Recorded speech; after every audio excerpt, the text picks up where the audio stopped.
sesuai dengan hajat undangan juga rencana bahkan ya sudah beberapa minggu kita bicarakan dengan Dewan Pendidikan Makassar, khususnya Pak Ketua Dewan Pendidikan Kota Makassar yang juga Ketua DPRD, bahwa ada acara yang mungkin nanti kita akan gelar, dan hari ini ternyata alhamdulillah terlaksana. Diskusi dialog tentang PPDB, program atau sistem PPDB. Tapi ada judul yang menarik karena ditambahkan, ini dari Pak Kadis juga, bahwa harus ditambahkan versus PPDB, versus wajib belajar. Nah ini jadi menarik ini Pak. Jadi ya Bapak Ibu yang saya hormati, saya tidak menyebut lagi satu persatu. Ya di samping kanan ada Pak Kadis, lebih khusus saya kira Bunda Puang Haji Apiati yang sudah hadir, Kakanda saya, dan saya kira mewakili tadi membuka ya diskusi forum dosen dengan Dewan Pendidikan Kota Makassar pada hari ini. Topiknya itu ya bagus untuk kita bedah ya, karena kita berharap seperti biasa di diskusi forum dosen itu ada yang mungkin sifatnya out of the box atau ada hal yang mungkin tidak konvensional. Mudah-mudahan ada keluar sebentar aja di output ya dari diskusi kita pada hari ini. Apalagi topik ini ya sangat menantang karena memperhadapkan antara sistem PPDB dengan wajib belajar. Apakah dua program ini berbeda atau bertentangan atau versus ya, atau sebenarnya ada korelasi yang bersifat integratif atau saling melengkapi antara dua program ini. Tapi saya kira nanti akan dijelaskan juga oleh Pak Kadis Pendidikan Kota Makassar. Forum dosen ini saya ingin sampaikan juga kepada Bapak Ibu karena baru pertama di Dewan Pendidikan Kota Makassar. Ya sudah lebih 15 tahun forum diskusi ini Pak, jadi sudah berkembang sangat jauh. Beberapa yang ya sudah almarhum juga awal-awal seperti Ishak Mileratan dan lain-lainnya. Sudah lebih 15 tahun, dan ya kita buat biasanya dalam per isu ya, isu-isu apa yang muncul, dan itu sering mengumpulkan juga beberapa narasumber sesuai dengan bidangnya. Hari ini kita bersyukur pakar pendidikan semua. Saya kira orang-orang yang terlibat dan sangat paham dengan dunia pendidikan ya. Ya kalau isunya ekonomi ya ekonomi, kalau isunya hukum ya hukum. Nah, hari ini kita coba lihat pendidikan, masalah pendidikan, dan ini dua hal yang harus dilihat saya kira.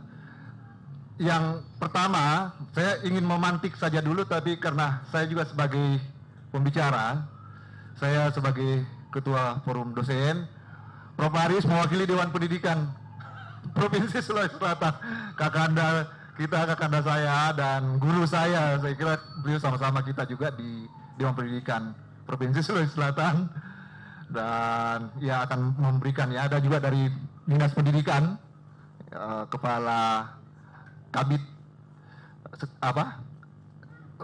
Umum Kepegawaian, Sekretaris PPDB. Tadi ada kabar Pak Kadis Pendidikan Provinsi, mudah-mudahan setelah pertemuan dengan Pak Gubernur akan ikut juga bergabung. Baik Bapak Ibu, ya PPDB ini saya kira ya seperti dikemukakan oleh tadi Ibu Apiati, hampir setiap tahun ada masalah. Dan bahkan ada gejolak ya, baik di tingkat kabupaten, kota, dan provinsi. Gejolaknya bisa derajatnya berbeda.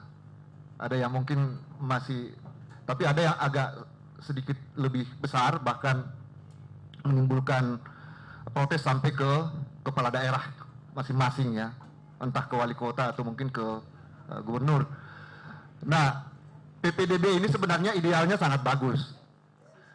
Idealnya adalah untuk menciptakan pemerataan pendidikan.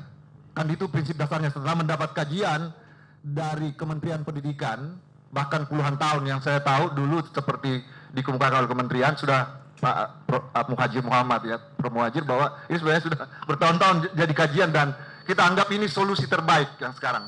Bahkan dianggap sebagai klimaks dari solusi masalah pendidikan kita, terutama yang berkaitan dengan pemerataan.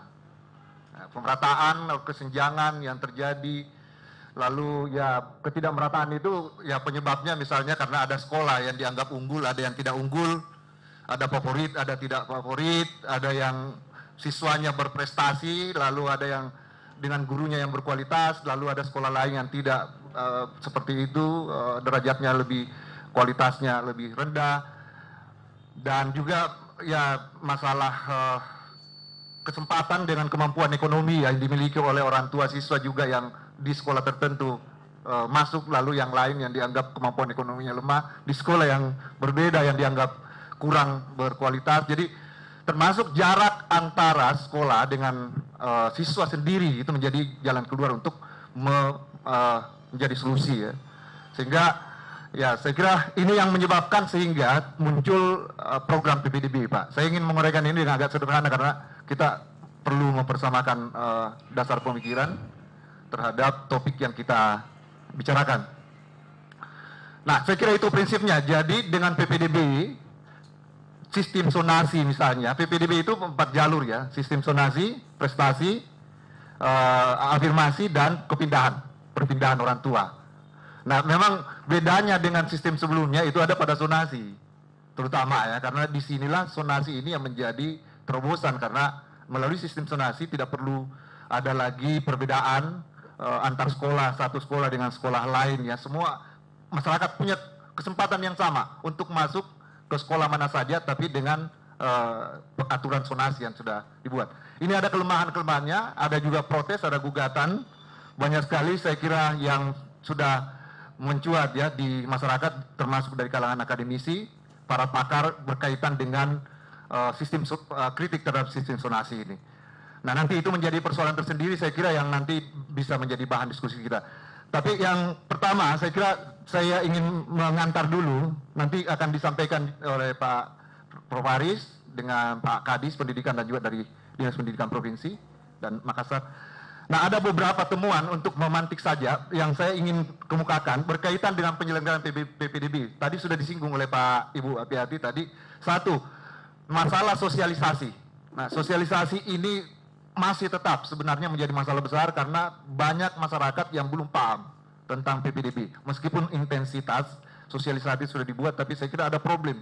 Termasuk saya kira karena kebijakan pusat ya yang terlambat di dalam peraturan teknisnya yang lalu itu. Tapi sekarang saya kira tidak perlu lagi jadi alasan karena Permendikbudnya sama dengan tahun lalu. Jadi acuannya, rujukan dari aturan itu sebenarnya tahun 2021 itu yang jadi tetap. Karena itu tidak perlu sebenarnya jadi alasan lagi itu, Pak. Tapi ya sosialisasi pemahaman masyarakat saya kira diperlukan ya untuk menghindari krisis atau distrust. Nah, kemudian yang kedua, masalah infrastruktur ya penyelenggaraan PPDB termasuk IT. Tadi itu sudah disinggung oleh Ibu Apiati ya. Ini masalah IT ini, kapasitas IT. Bayangkan saja PPDB itu Pak pendaftarnya sampai puluhan ribu, sementara pintunya sempit yang dibuka melalui bandwidth atau kemampuan ya, kapasitas server dan segala macam. Jadi seperti tsunami, pintunya sempit, air bah mengalir, nah jebol dan muncullah problem berat di situ, hang servernya atau masyarakat yang tidak puas kemudian. Jadi ini yang dihadapi, saya kira masalah IT yang kedua. Kemudian yang ketiga, masalah pemetaan daya tampung dan rombel, daya tampung sekolah.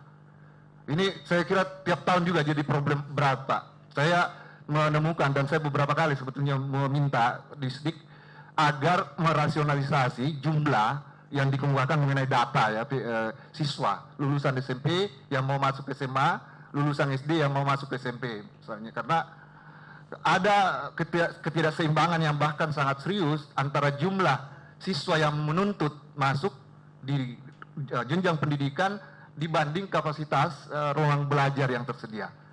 Nah, ini jadi problem berat, karena itu ya harus dikemukakan bahwa PPDB itu akses untuk negeri, SMP, SMA negeri. Banyak yang lulusan swasta, lulusan negeri bersaing untuk bisa masuk dan jumlahnya itu melebihi kapasitas ruang belajar kalau mau dihitung. Jadi harus diumumkan secara normal di publik bahwa tidak semua lulusan SD bisa masuk SMP. negeri ya yang dimaksud. Tidak semua lulusan SMP bisa masuk SMA negeri. PPDB pasti tidak bisa menampung semua, sebagian akan ke swasta. Nah ini problem juga. Saya diskusi dengan beliau, saya sekaligus memantik aja soal itu Pak, bahwa Makassar itu punya program, makanya dikaitkan dengan PPDB. Nanti mungkin PPDB itu diintegrasikan dengan swasta, bukan lagi negeri. Karena PPDB selama ini kan orientasinya negeri, penerimaan siswa itu adalah ke negeri, SMA, SMP, tapi nanti diintegrasikan dengan swasta. Kalau itu yang terjadi, maka wajib belajarnya keseluruhan dari lulusan. Apakah beban anggaran tidak membebani? Persoalan anggaran saya kira perlu, rasionalisasi lulusan juga perlu dipetakan. Nah ini bisa menjadi problem tersendiri juga, apalagi kalau itu menjadi janji bagi publik. Apalagi kalau itu dilihat sebagai janji politik. Jadi itu problem yang saya kira juga perlu dipecahkan. Hari ini bagian dari program Makassar yang nanti saya kira beliau akan sampaikan tadi sebentar dan akan menjadi bahan diskusi. Dari poin yang ingin saya kemukakan, ini poin yang ketiga setelah infrastruktur IT dan sosialisasi, itu adalah masalah pemetaan kemampuan kapasitas ruang belajar atau kapasitas sekolah dalam menampung ledakan ya partisipasi pendidikan kita yang sangat besar sekali dari tingkat SD, SMP, SMA. Lalu yang berikutnya adalah masalah tahapan PPDB. Itu ada jalurnya, bisa duluan sonasi, bisa duluan jalur prestasi. Ini problem juga ini Pak. Itu bisa menimbulkan ada beberapa problem di daerah, bahkan menjadi temuan Dewan Pendidikan Provinsi bahwa karena duluan dilaksanakan jalur prestasi, maka banyak yang akhirnya ke pesantren itu Pak. Jadi sekolah-sekolah itu kehilangan siswa SMP negeri, karena banyak yang ke sekolah. Jadi mestinya yang dibuka itu sonasi dulu. Ada provinsi yang lalu sonasi dulu, diubah juga. Jadi ini saya kira juga problem yang bisa jadi input untuk bahan diskusi kita. Kemudian yang berikutnya, kemitraan dinas pendidikan dengan lembaga stakeholders yang lain. Yang terutama saya kira provider ya, Telkom. Ini sempat kemarin dengan Pak Ketua DPRD Kota Makassar, Pak Rudianto Lalo, sempat mengatakan itu perlu jadi diskusi tersendiri juga karena ada problem, dan kami menganggap bahwa ini perlu dikaji juga.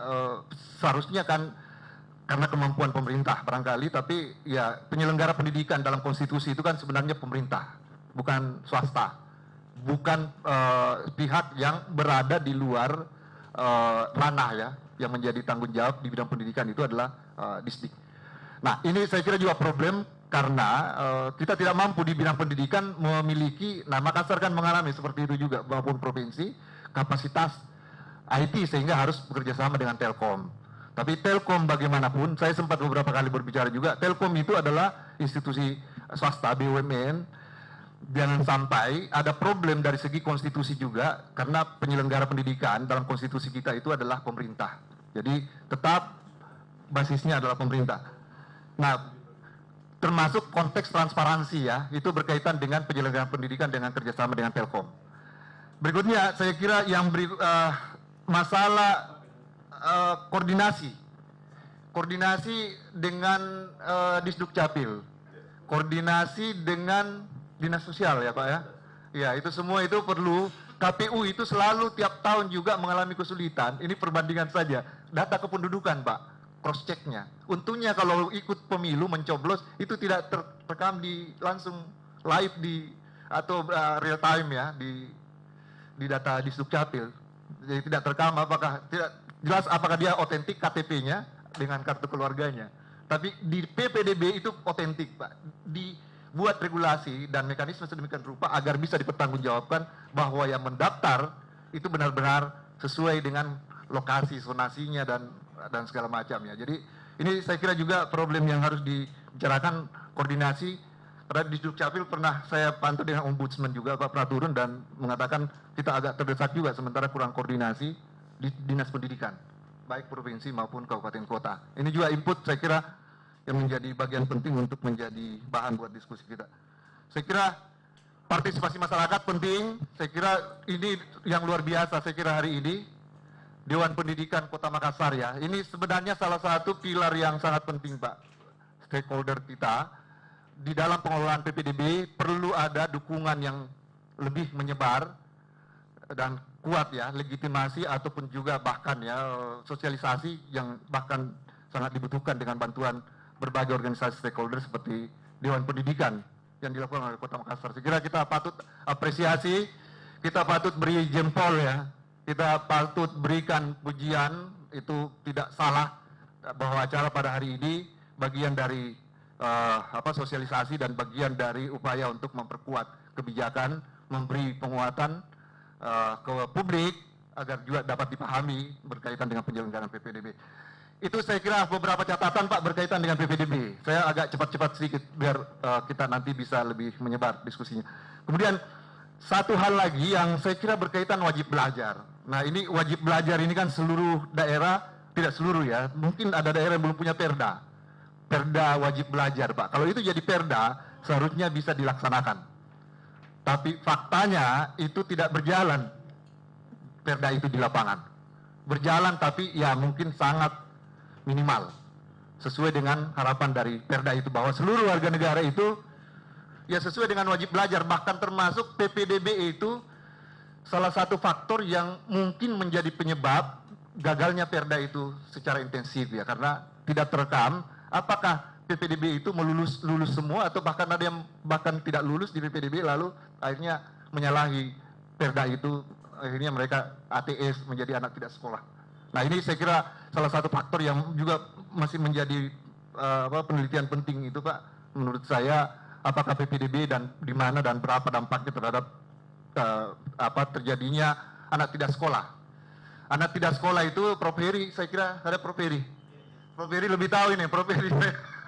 Nanti mungkin Prof Heri menjelaskan soal ATS ini dari UNICEF. Saya beberapa kali dengan beliau juga rapat, dan ATS itu definisinya adalah pertama ya anak tidak sekolah namanya. Itu program yang sudah ada kebijakan gubernur, perda provinsi. Anak tidak sekolah itu adalah anak yang sama sekali tidak pernah sekolah. Ada 3 kategorinya. Sama sekali tidak pernah sekolah, itu ATS, anak tidak sekolah. Yang kedua, yang dimaksud anak tidak sekolah itu adalah anak yang terpotong, terhenti di tengah jalan ketika bersekolah. Lalu ya kelas 2 SD atau kelas 2 SMP ya berhenti, atau kelas berapa, SMA sama. Yang ketiga yang dimaksud ATS itu adalah yang sudah selesai tapi tidak lanjut ke jenjang berikutnya. Nah ini angkanya cukup besar, dan di beberapa diskusi saya kira dengan Prof Haris juga kami sering diskusikan itu di Sulawesi Selatan itu termasuk sangat besar ya angka itu, dan di berbagai daerah itu ternyata penyebabnya hampir sama ya.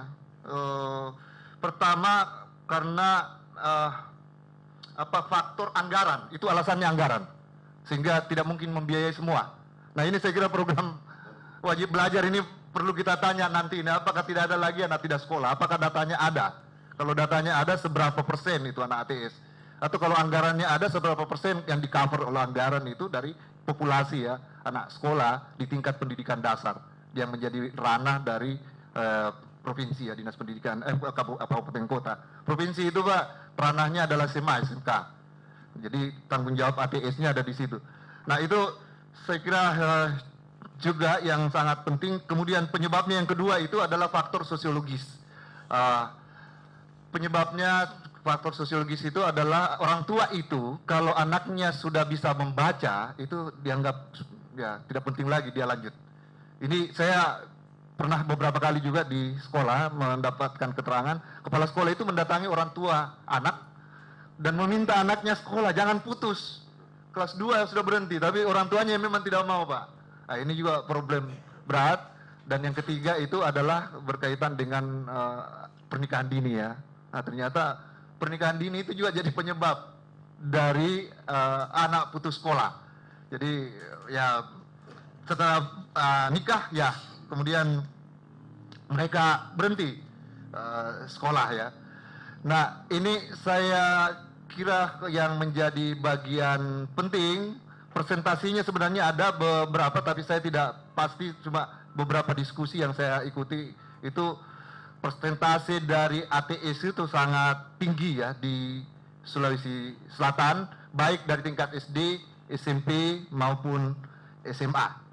Nah, ini kebijakan yang diambil oleh pemerintah, saya kira sangat dibutuhkan, partisipasi seluruh pihak sangat dibutuhkan agar seluruh sesuai dengan amanah konstitusi bahwa ya seluruh masyarakat Indonesia berhak untuk mendapatkan pendidikan yang layak, itu bisa benar-benar diterapkan dengan baik.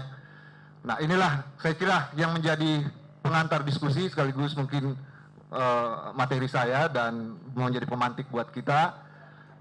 Kita berharap bahwa diskusi ini tidak biasa-biasa saja, Pak. Apalagi kita hadir dengan banyak kapasitas yang sudah punya pengalaman di dalam dunia pendidikan, forum dosen. Saya kira berharap, karena problem berat itu kalau selama ini saya kira yang dijalankan oleh pemerintah itu terlalu banyak merujuk dengan cara struktural ya, mekanistik, sementara persoalan-persoalan yang dihadapi itu bersifat lateral. Jadi banyak hal yang sebenarnya secara out of the box ya, secara di luar dari penglihatan konvensional kita. Sebenarnya di situ titik akar ya dari persoalan yang dihadapi. Nah, saya harap bahwa nanti itu menjadi temuan dari FGD hari ini dan ya bisa menjadi input baik untuk terutama Pemkot, saya kira yang menjadi dasar yang mengundang ya Dewan Pendidikan Kota Makassar.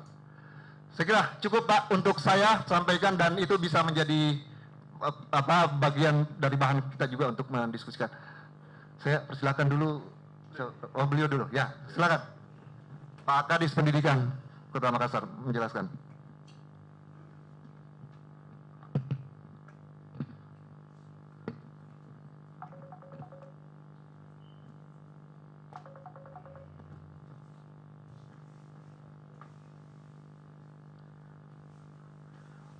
Bismillahirrahmanirrahim. Assalamualaikum warahmatullahi wabarakatuh. Yang saya hormati Ketua Dewan Pendidikan Provinsi Sulawesi Selatan, yang saya hormati Kepala Dinas Pendidikan Provinsi Sulawesi Selatan yang mewakili, dan Ketua Dewan Pendidikan Kota Makassar, yang terkhusus saya banggakan Dewan Forum Dosen. Pertama-tama, mari kita memanjatkan puji syukur kepada Allah Subhanahu wa Ta'ala, karena pada hari ini alhamdulillah saya adalah orang yang berbahagia karena beban pikiran yang kami tentu ini adalah mencari solusi. Ini sungguh luar biasa bahwa pikiran-pikiran kami ini kita bisa berbagi untuk mencari solusi.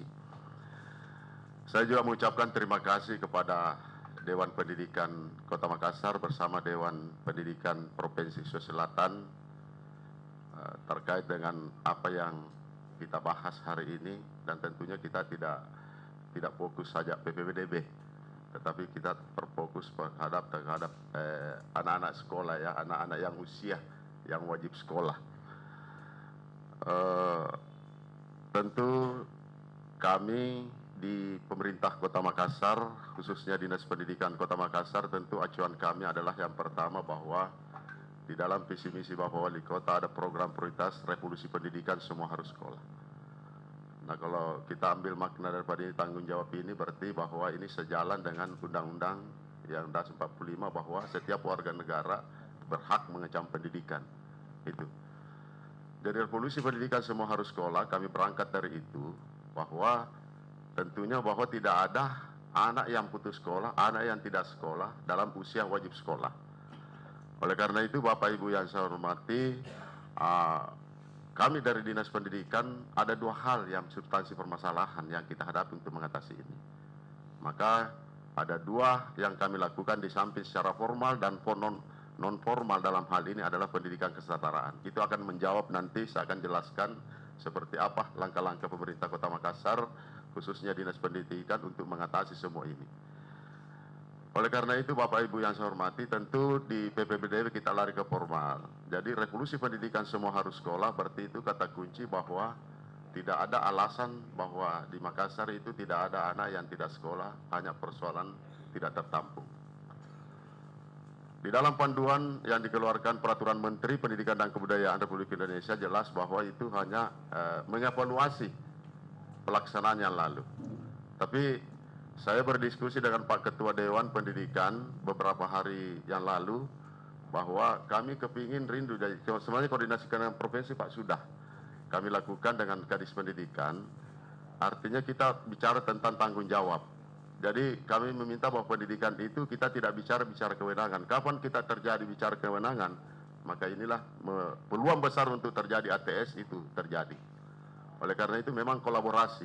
Artinya tanggung jawab pendidikan kita juga jelas bahwa di Undang-Undang Sistem Pendidikan Nasional jelas di situ. Ditegaskan bahwa tanggung jawab pendidikan itu ya pemerintah pusat, pemerintah provinsi, kabupaten, kota. Jadi kapan kita berbicara kewenangan, maka ini tidak bisa berjalan dengan baik. Sehingga saya tegaskan bahwa pendidikan itu adalah tanggung jawab bersama dan termasuk masyarakat. Jadi Bapak Ibu yang saya hormati, kalau kami terkait dengan PPD Kota Makassar mengacu kepada tadi untuk bagaimana mewujudkan, mengimplementasikan revolusi pendidikan semua harus sekolah, dan tahun ini kami di Kota Makassar itu memang berbeda dengan, jadi kami membuat sistem penerimaan itu adalah kami tidak melihat bahwa sekolah negeri atau swasta. Jadi tahun ini adalah negeri dan swasta itu menjadi pilihan. Dan Tunggu dulu Pak, biar saya di Forum Dosen begini. Berbedanya itu di mana? Maksudnya berbeda dengan siapa? Artinya berbeda yang kami lakukan sebelumnya. Ya.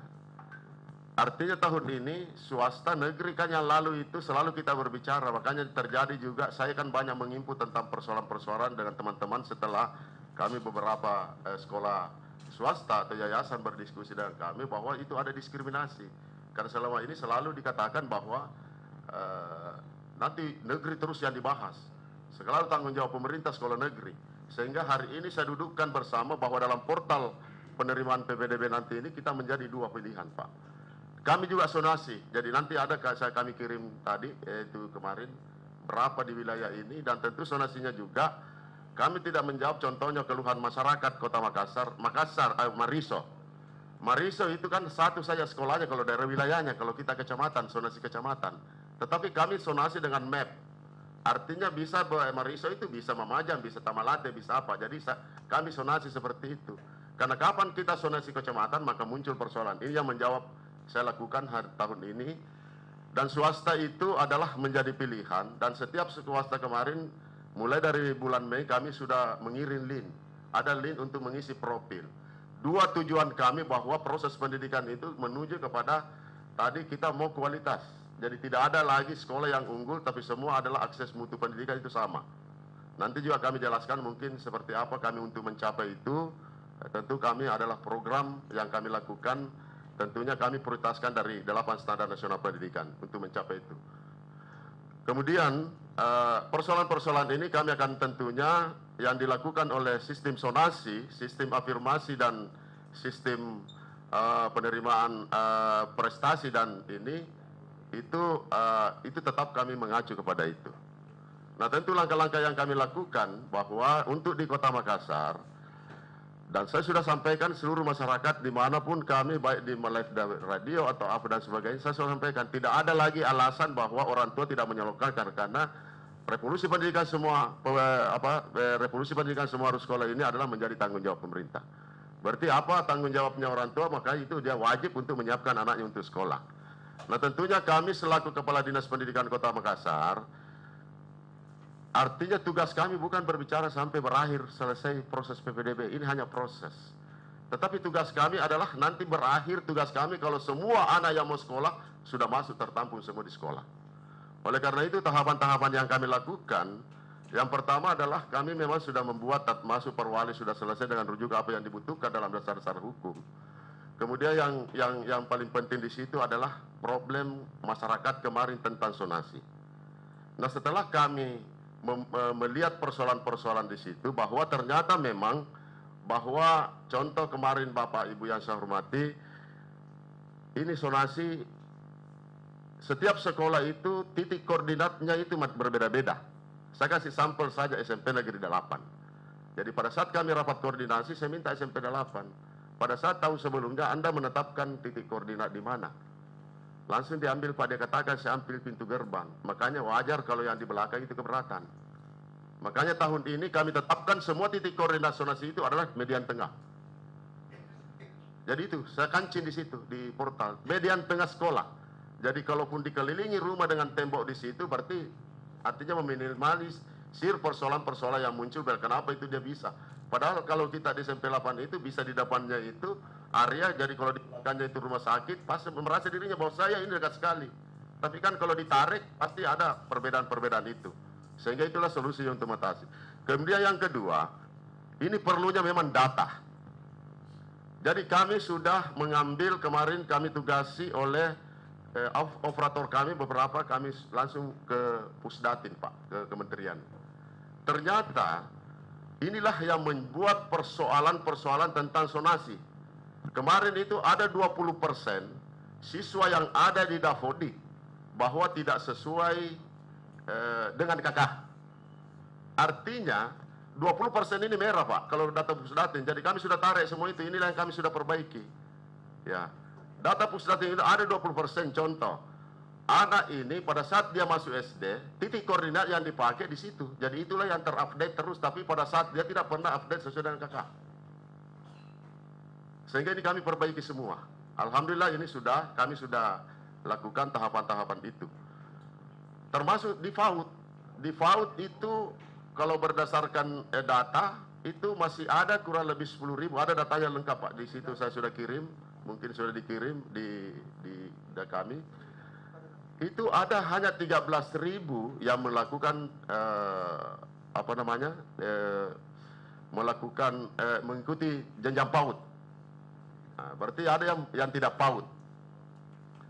Oleh karena itu Bapak Ibu yang saya hormati,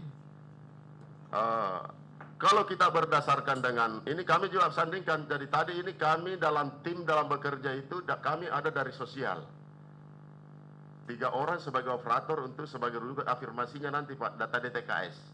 Jadi kami tim, jadi sudah ada tim kerja ini, tim panitia, ada dari Dukcapil.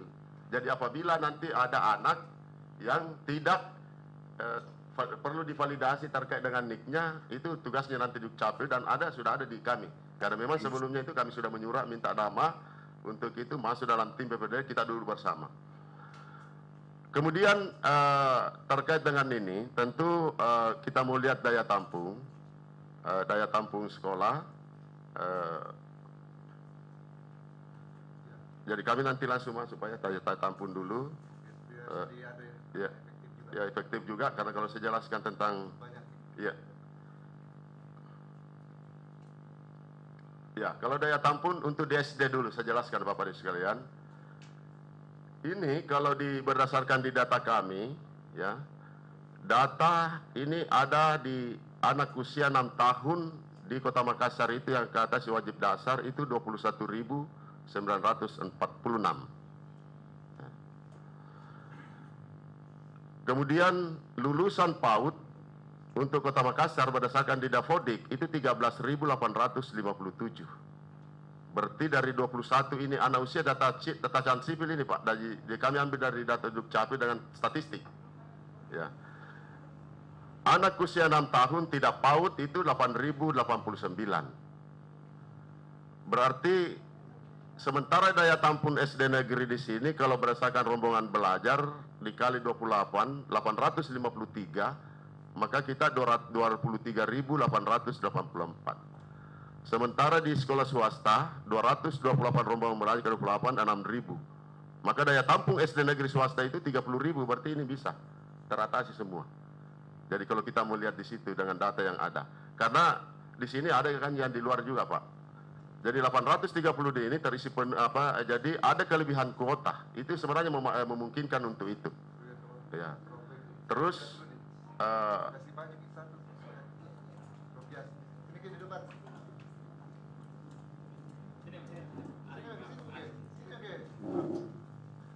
untuk SMP, data berdasarkan data di Dukcapil, ya, data Dukcapil yang usia SMP, itu terjadi 25.733. Ini juga ada statistik. 25.733. Kemudian lulusan SD yang baru-baru ini untuk SD Makassar tahun 2022 itu 26.608. Berarti di sini ada bahwa itu ada dari luar Goa, Maros, Takalar, daerah perbatasan. Tentunya dari situ. Nah, kita asumsi seperti itu. Dan kami juga sampaikan ini bahwa ini belum termasuk MTS yang dibawa ke Menak. Kami tidak ada data itu. Jadi semua bisa sebenarnya teratasi, Pak. Ya, ada terkapur MTS dengan MI. Dan termasuk pesantren-pesantren yang memang dibawa ke Menak. Nah, ini. Kemudian, kalau untuk kita melihat kondisi rombongan belajar, untuk daya tampung SMP negeri itu 380 dari 55 sekolah. Itu kali 32 berarti hanya bisa ditampung 13.680. Kemudian daya tampung SMP swasta, kalau kita kali 32, berarti 290 kali 32 berarti 9.280. Maka total daya tampung untuk SMP, baik negeri maupun swasta itu 21.440, maka terjadi ada kekurangan 5.000 lebih. 5.000 ini 168. Itu yang saya sampaikan tadi. Jadi kami mengkaji Bapak dan sekalian. Salah satu contoh bahwa kami sampaikan bahwa kita fakta yang ada di lapangan, contoh bahwa di SD Hati Kudus itu otomatis langsung Raja Wali. Itu tidak ada, Pak. Jadi itu tidak ada. Jadi ini data itu sudah jelas.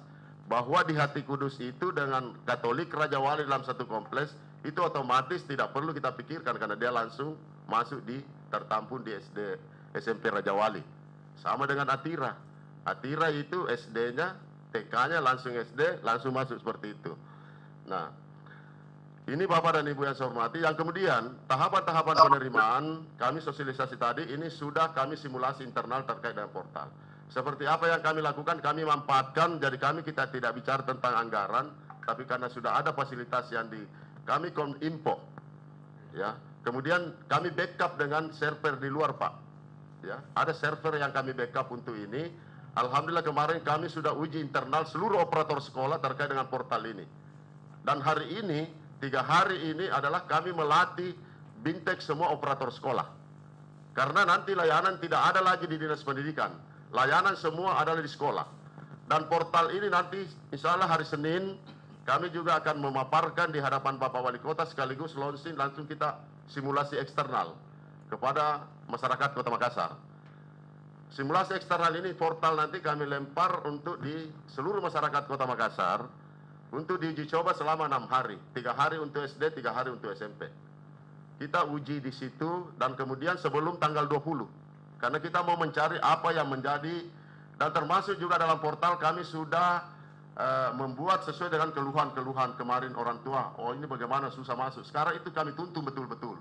Jadi nanti di situ dia memilih bahwa apakah dia mau mendaftar di SD, apakah mau mendaftar SMP. Kalau dia mau mendaftar SD, langsung muncul. Apakah dia PAUD?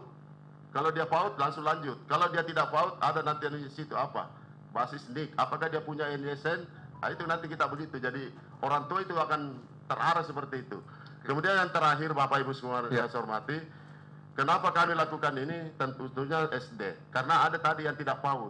Artinya pada saat orang tua masuk nanti di simulasi eksternal ini, maka otomatis datanya nanti langsung masuk, sudah ada di dalam. Pada saat pendaftaran langsung sisa masuk dengan akunnya. Ya. Nah, itu memudahkan masyarakat. Barangkali untuk sementara demikian, Prof. Sekira sudah kita dengar, saya tidak perlu merespon lagi. Mungkin sudah jadi catatan buat Bapak, Ibu di forum. Saya langsung, atau iya, data dulu kita dengar dulu sebelum Prof. Aris. Silakan diefektifkan waktunya. Kalau untuk memberi kesempatan nanti. Silakan. Bismillahirrahmanirrahim. Assalamualaikum warahmatullahi wabarakatuh. Assalamualaikum warahmatullahi wabarakatuh. Bapak Ketua dan anggota Dewan Pendidikan Provinsi Sulawesi Selatan yang kami hormati, Bapak Kepala Dinas Pendidikan Kota Makassar yang kami hormati, Ketua Dewan dan anggota Dewan Pendidikan Kota Makassar yang sama kami hormati, para guru besar dan anggota forum dosen yang kami hormati, peserta FGD dan masyarakat yang menyaksikan secara daring. Izin ya, saya mau mengulangi tadi, memang lagi masyarakat menyaksikan di Zoom, di daring dengan YouTube. Terima kasih. Saya lupa tadi menegur, ya silakan. Terima kasih Pak. Pertama mungkin saya izin menyampaikan permohonan maaf dari Bapak Kepala Dinas Pendidikan Provinsi. Ya. Sedianya hari ini beliau yang akan hadir, namun pada saat yang sama sekarang ini Bapak Kepala Dinas lagi rapat terkait dengan CPI dan kesiagaan terhadap bencana untuk Provinsi Sulawesi Selatan. Kemudian beliau menyampaikan kalau memang memungkinkan beliau sementara akan bergabung, tapi untuk sekarang beliau mengamanahkan kepada kami. Ya. Izin secara singkat, kami dari Dinas Pendidikan Provinsi melaporkan terkait persiapan PPDB tingkat SMA, SMK, dan SLB lingkup pemerintah Provinsi Sulawesi Selatan. Yang pertama kami laporkan dari aspek regulasi bahwa pelaksanaan PPDB tahun 2022 ini tetap mengacu berdasarkan Permendikbud nomor 1 tahun 2021. Jadi pada prinsipnya itu tidak terlalu jauh berbeda dengan pelaksanaan di tahun lalu. Selanjutnya turunan dari Permendikbud ini, pemerintah Provinsi Sulawesi Selatan telah mengeluarkan peraturan gubernur. Fasilitasinya itu telah selesai di Kemendagri, Pergub itu. Jadi secara aspek sinkronisasi antara Permendikbud dan peraturan gubernur itu insya Allah tidak ada masalah, dan mungkin 1-2 hari ke depan insya Allah Pergub tersebut akan kami publish. Selanjutnya turunan dari peraturan gubernur tersebut, kami dari Dinas Pendidikan Provinsi di situ mengeluarkan petunjuk teknis terkait pelaksanaan. Di situ kami mengatur jadwal-jadwal dan hal-hal yang teknis lainnya pelaksanaan Pergub ini. Secara singkat kami laporkan terkait jalur pendaftaran untuk SMA. Jadi SMA ini jalur pendaftaran itu yang pertama, jalur pendaftaran zonasi itu dengan kuota 50%.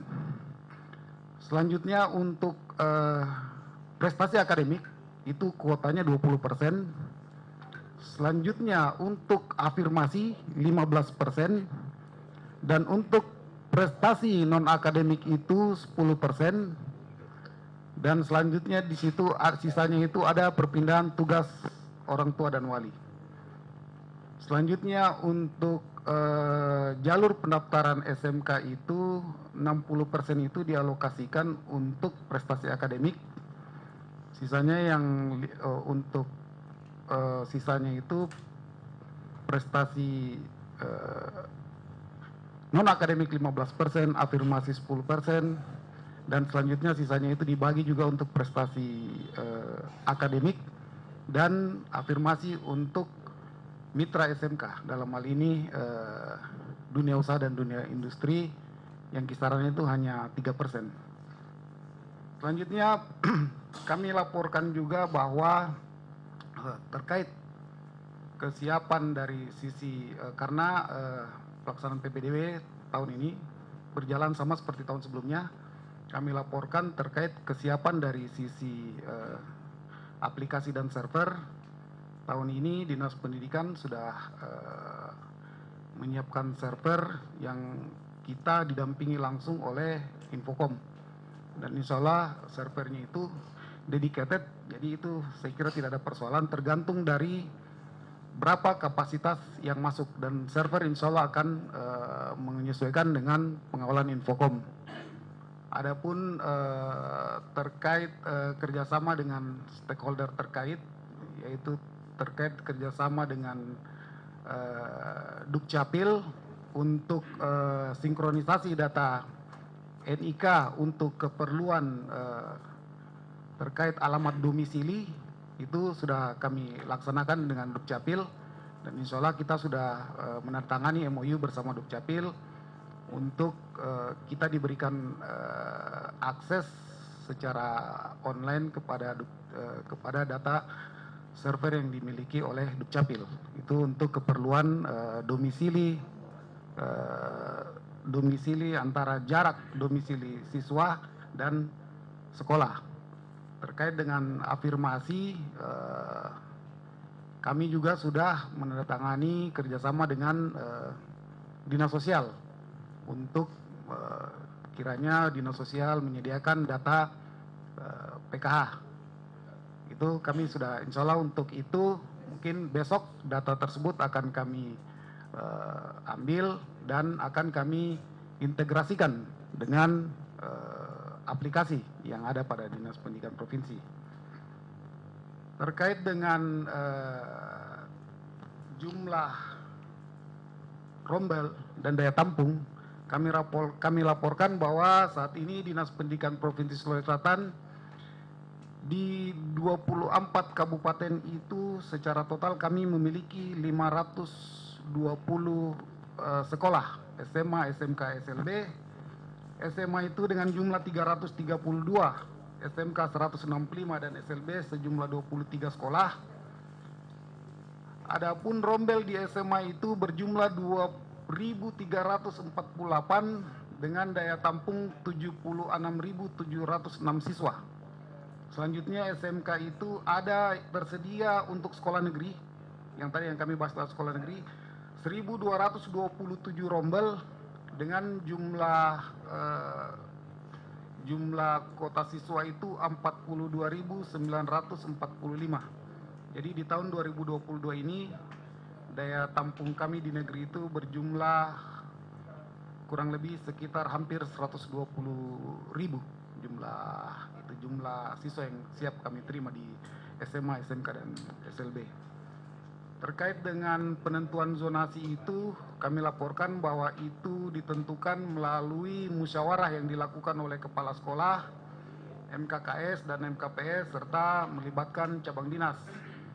Zonasi itu saya kira sama seperti tahun lalu, insya Allah tidak ada permasalahan terkait hal tersebut untuk di level sekolah. Terakhir Pak, mungkin izin kami melaporkan juga terkait dengan persoalan yang kami laporkan itu terkait persoalan pengawasan dan pengaduan. Ya. Jadi di Dinas Pendidikan itu pada saat pelaksanaan PPDB kami membuka helpdesk di tiap-tiap sekolah. Di tiap-tiap sekolah itu ada helpdesk yang siap membantu apabila dalam pelaksanaan PPDB itu kemudian ada kendala. Tidak cukup sampai di situ, di Dinas Pendidikan Provinsi, tepatnya di ruang guru, Ya. kami juga membuka layanan helpdesk. Ya. Apabila secara berjenjang persoalan-persoalan tersebut tidak dapat diselesaikan di sekolah, kemudian apabila hal tersebut tidak dapat diselesaikan di cabang dinas, Ya.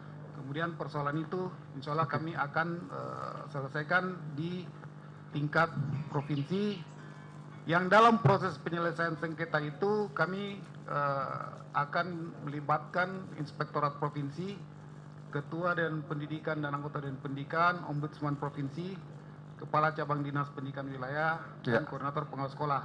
Baik. Sekali lagi Pak, terakhir mungkin izin kami sampaikan bahwa pelaksanaan PPDB tahun ini kami sangat berharap bahwa ada masukan-masukan dari Baik. peserta rapat sekalian. Terima kasih. Saya tadi datanya itu jumlah lulusan yang mau diterima dan populasi yang akan mendaftar berapa rasio ada?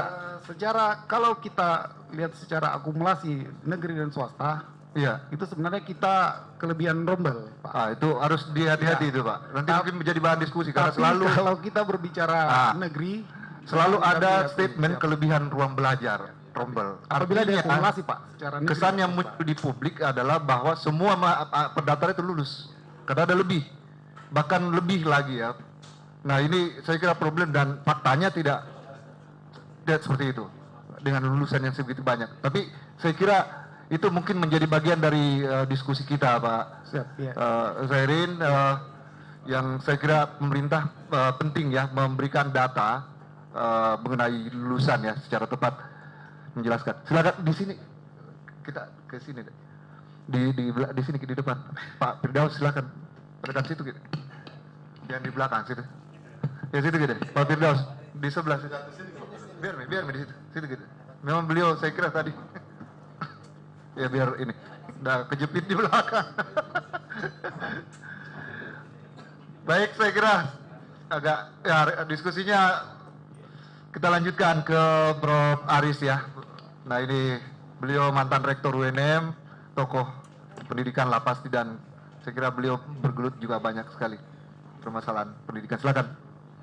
Terima kasih Pak Ketua Forum sekaligus Ketua Dewan Pendidikan, dan terima kasih juga kepercayaannya mewakili Dewan Pendidikan Provinsi Sulawesi Selatan, Pak Kadis Pendidikan Provinsi Sulawesi Selatan, Pak Kadis Pendidikan Kota Makassar, para Dewan Dosen Al-Mukarram. Di sini, karena di sini sudah level di atas rata-rata, Pak. Sudah di dunia putih. Ini jadi forum dosen itu bukan dosen biasa ya. Tapi bukan juga dosen luar biasa. Karena luar biasa itu nanti digaji dengan gaji honor. Ketua Dewan Pendidikan Kota Makassar dan seluruh anggota, di teman-teman juga yang sering bertemu, ada Prof. Basri Welo, Pak Syarif Badarudin, Pak Suarman, ya, Pak Mahmud. Tadi disebut-sebut Pak Sekretaris Dinas itu Pak Aminuddin. Ya, Dewan Pendidikan juga ada. Beliau di sana, Pak Sekretaris. Pak Sekretaris orang lama juga. Teman-teman dari Tribun, para wartawan yang saya hormati, termasuk tadi yang pengantar ya, Saudara Farudin Palapa. Mana dia sekarang? Baik, pertama-tama saya ingin menyampaikan terima kasih karena ini penting sekali. Tapi saya tidak ingin kita ini terjebak ke soal teknis ya. Server apa, sonasi, dukcapil dan segala macam. Karena ini rugi forum dosen bertemu kalau bicara soal teknis. Ya. Karena itu saya ingin menyampaikan dulu konstruksi pendidikan kita di Sulawesi Selatan yang saya lihat paling tidak ada kaitannya dengan wajib belajar. Itu pun juga masih kita putuskan bersama-sama, yang kita maksud wajib belajar yang berapa tahun. 9 tahun atau kita sudah perspektifnya ke depan itu yang 12 tahun. Karena kalau di RU yang sedang beredar itu, Esisdiknas, itu sudah kan ada berubah. Dari 2003 itu wajib belajarnya 9 tahun, sekarang 12 tahun. Yang sekarang pun kita juga usulkan, ya kenapa cuma bergeser wajib belajarnya 3 tahun, padahal undang-undang itu sendiri sudah 20 tahun yang lalu. Jadi kan ada kemunduran. Dan ini sudah saya sampaikan semua ke teman-teman di pusat. Korea itu sekarang wajib tingkat pendidikan penduduk usia 25 tahun ke atas itu sudah hampir 70%, Pak. Pendidikan tinggi. Nah, kita itu baru sekitar 30%. Nah, bagaimana bisa mau mengejar Korea? Bagaimana kita mau mengejar transformasi pendidikan kita ini kalau kita hanya bermain di wajib belajar 12 tahun? Tidak akan mungkin itu. Tapi selalu jawabannya ini kan masalah dana, Pak. Begitu saya bicara begitu langsung dipotong oleh moderator. Ya, kita dapuan dari mana? Nah, ini padahal kalau menurut kita ini Prof. Jasrudin bilang uang bisa dicari, tapi cita-cita itu susah, itu yang harus ada dulu. Tapi begitu cara pandang sebagian dari para birokrat kita di pusat. Ini persoalan uang. Begitu kita bagi-bagi, kami juga berdiskusi ke Bapnas terakhir itu di bulan puasa juga menyampaikan, kalau kita hanya bicara 9 tahun, 12 tahun, kita akan terus ketinggalan. Kita harus ada transformasi lompatan, dan lompatan itu terjadi di perguruan tinggi. Itu sebabnya dengan segala hormat, dulu harapan Pak Gubernur Yassin Limpo itu memberi beasiswa itu menurut saya itu luar biasa. Tapi kemudian kan ada lagi undang-undang yang mengatakan urusan pendidikan tinggi itu bukan urusan provinsi. Itu urusan pusat. Nah, sudah. Nah, sementara pusat sendiri tidak mampu menyiapkan infrastruktur, tidak mampu menyiapkan dana operasional. Nah, itu semua satu konstruksi persoalan kita. Nah, yang kedua adalah kita kalau kita katakan tidak ada masalah, saya ingin menyampaikan kita ada masalah, Pak. Sulawesi Selatan ini ada masalah. Kalau saya perhatikan di data statistik BPS kita 2021, kan kita bicara wajib belajar. Wajib belajar itu kalau di SD berarti umur 7 tahun kan? Ukurannya di mana? Di angka partisipasi murni. Karena APM itu adalah 7 sampai 12 tahun. Nah, kalau kita lihat datanya di data BPS Sulawesi Selatan, itu baru kita capai 95%. Kalau tadi angka SD disebut misalnya di Makassar, misalnya 26.000, kita ambil 5% saja, berarti ada lebih 1.000 anak-anak kita yang umur 7 tahun yang tidak tertampung di sekolah dasar. Apakah itu terserah dia mau dari TK, mau tidak TK, tapi ada anak-anak kita yang sudah seharusnya masuk di sekolah dasar, itu tidak masuk. Tapi sementara itu sebaliknya, ada yang 6 tahun, itu yang mencuri kuota itu, sehingga APK kita menjadi lebih 100%. Jadi kalau kita melihat APK itu, wah gembira kita kan. Tapi murninya yang kita hitung, APK itu ada 6 tahun yang masuk di sekolah dasar lebih awal. Mungkin termasuk putra-putrinya bapak-bapak di sini karena sudah tidak betah lagi mengantar ke TK mendidik ya. Nah, itu yang mengambil porsi kita. Nah, pertanyaan kita adalah di mana ini anak-anak umur 7 tahun ini yang tidak masuk sekolah? Baik itu di Kota Makassar maupun di tingkat Provinsi Sulawesi Selatan. Itu angkanya relatif sama. Kalau saya memperhatikan data statistik BPS 2021 itu seperti itu di Sulsel.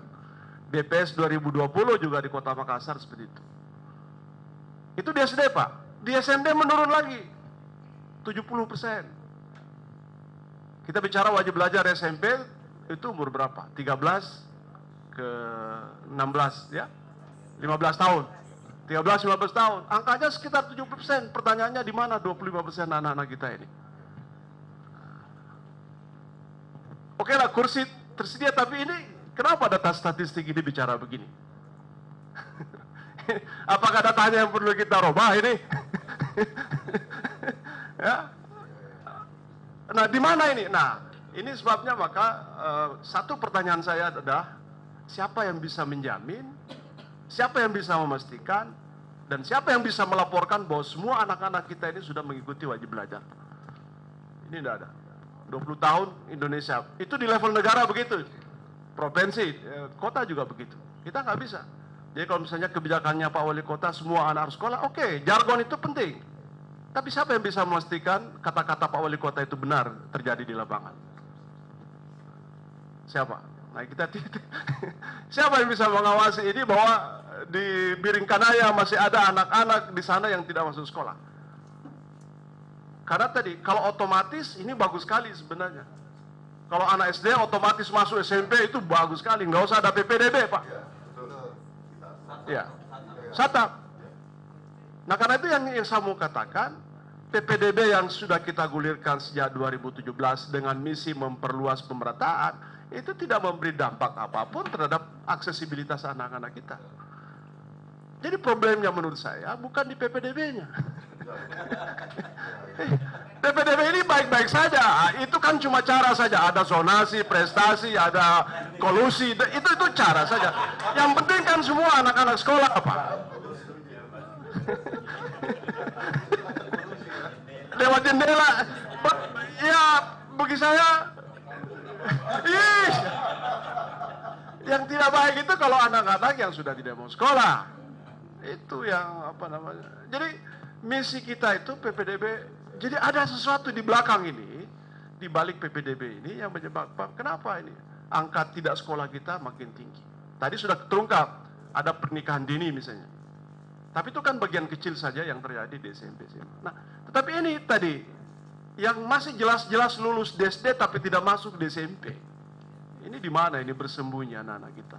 Yang SMP, yang SD harus masuk di SMP, itu di mana? Apalagi kalau di Pak Kadis mengatakan ada sekitar 5.000 ya. Yang nah itu makin memperkuat dugaan kita ya. Makin memperkuat dugaan kita bahwa anak-anak kita yang masih belum bisa terakses ke sana. Iya. 5.000. Tahun lalu kalau tidak salah disebut, ini sudah turun-turun mini Pak. Tahun lalu itu 13.000 disebut. Masih ada catatan saya. Turun-turun mini kalau 5.000. Nah ini pertanyaannya apakah yang 5.000 ini nanti, ini tidak usah ke depan ini yang ke depan ini saja kita. Bagaimana menjamin yang 5.000 ini benar-benar sudah masuk sekolah?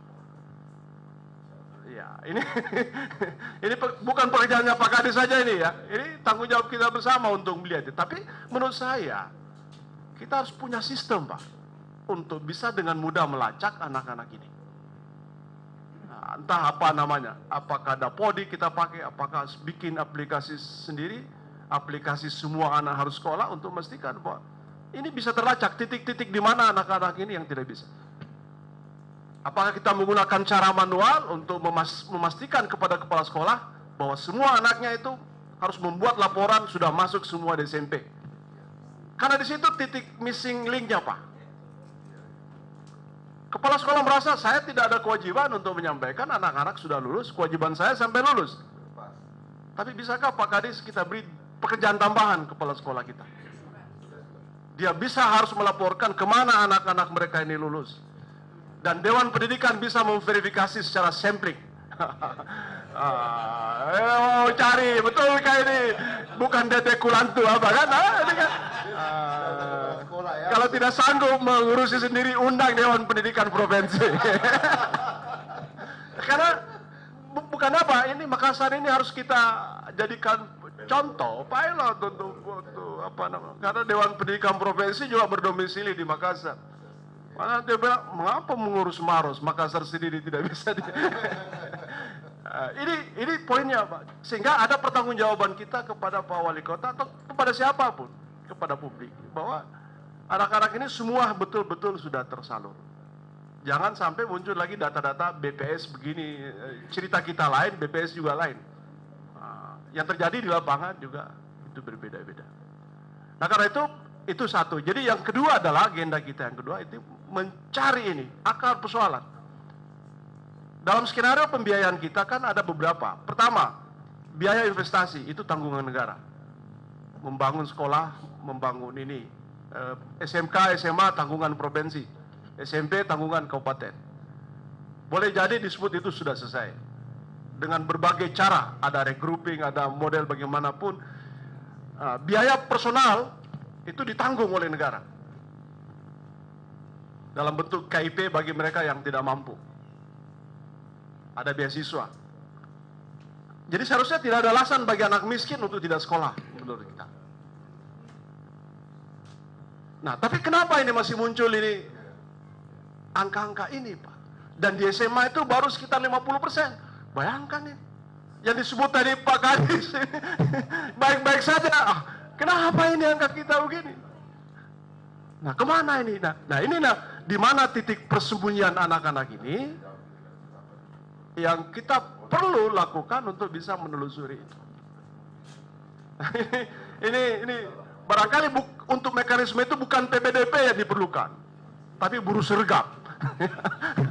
Langsung diangkut mereka untuk bawa ke sekolah, dipaksa untuk mendaftar. Karena ini problem kita. Nah, inilah saya kira hal-hal yang mungkin penting untuk kita cermati bersama untuk mencari solusi ya, bahwa real problem itu kita betul-betul bisa sampai pada apa yang menjadi komitmen Pak Wali Kota supaya anak-anak itu bisa dipastikan dan diyakinkan itu semua bisa masuk sekolah sampai pada wajib belajar 12 tahun.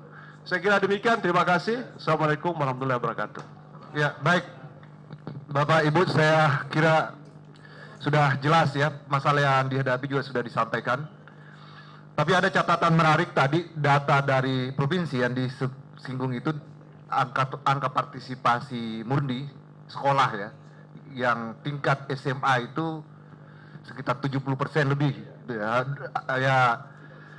25% lebih lah, 25%, kemudian di tingkat SMP itu ya juga lebih 20%. Artinya yang tidak sekolah itu 20%, angka yang ada ya 25% di tingkat SMA. Kemana itu?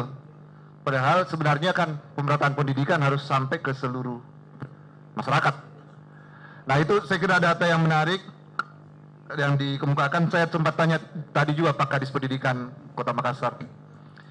Pak Kadis, saya kira nanti Pak Kadis Pendidikan Makassar menanggapi juga Pak. Kita putar dulu kebiasaan di forum dosen biar mungkin kita dengar beliau mungkin dari 2-3 pendapat, nanti kalau ada yang mau disampaikan silakan. Saya mau persilahkan dulu, Dewan Pendidikan Makassar dulu, Pak Prof. Basriwelo, silakan. Ada yang mau kehormatan dulu buat tuan rumah. Silakan.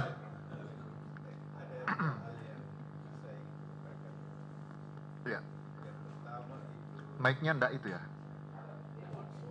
Enggak on. Tolong teknisinya deh.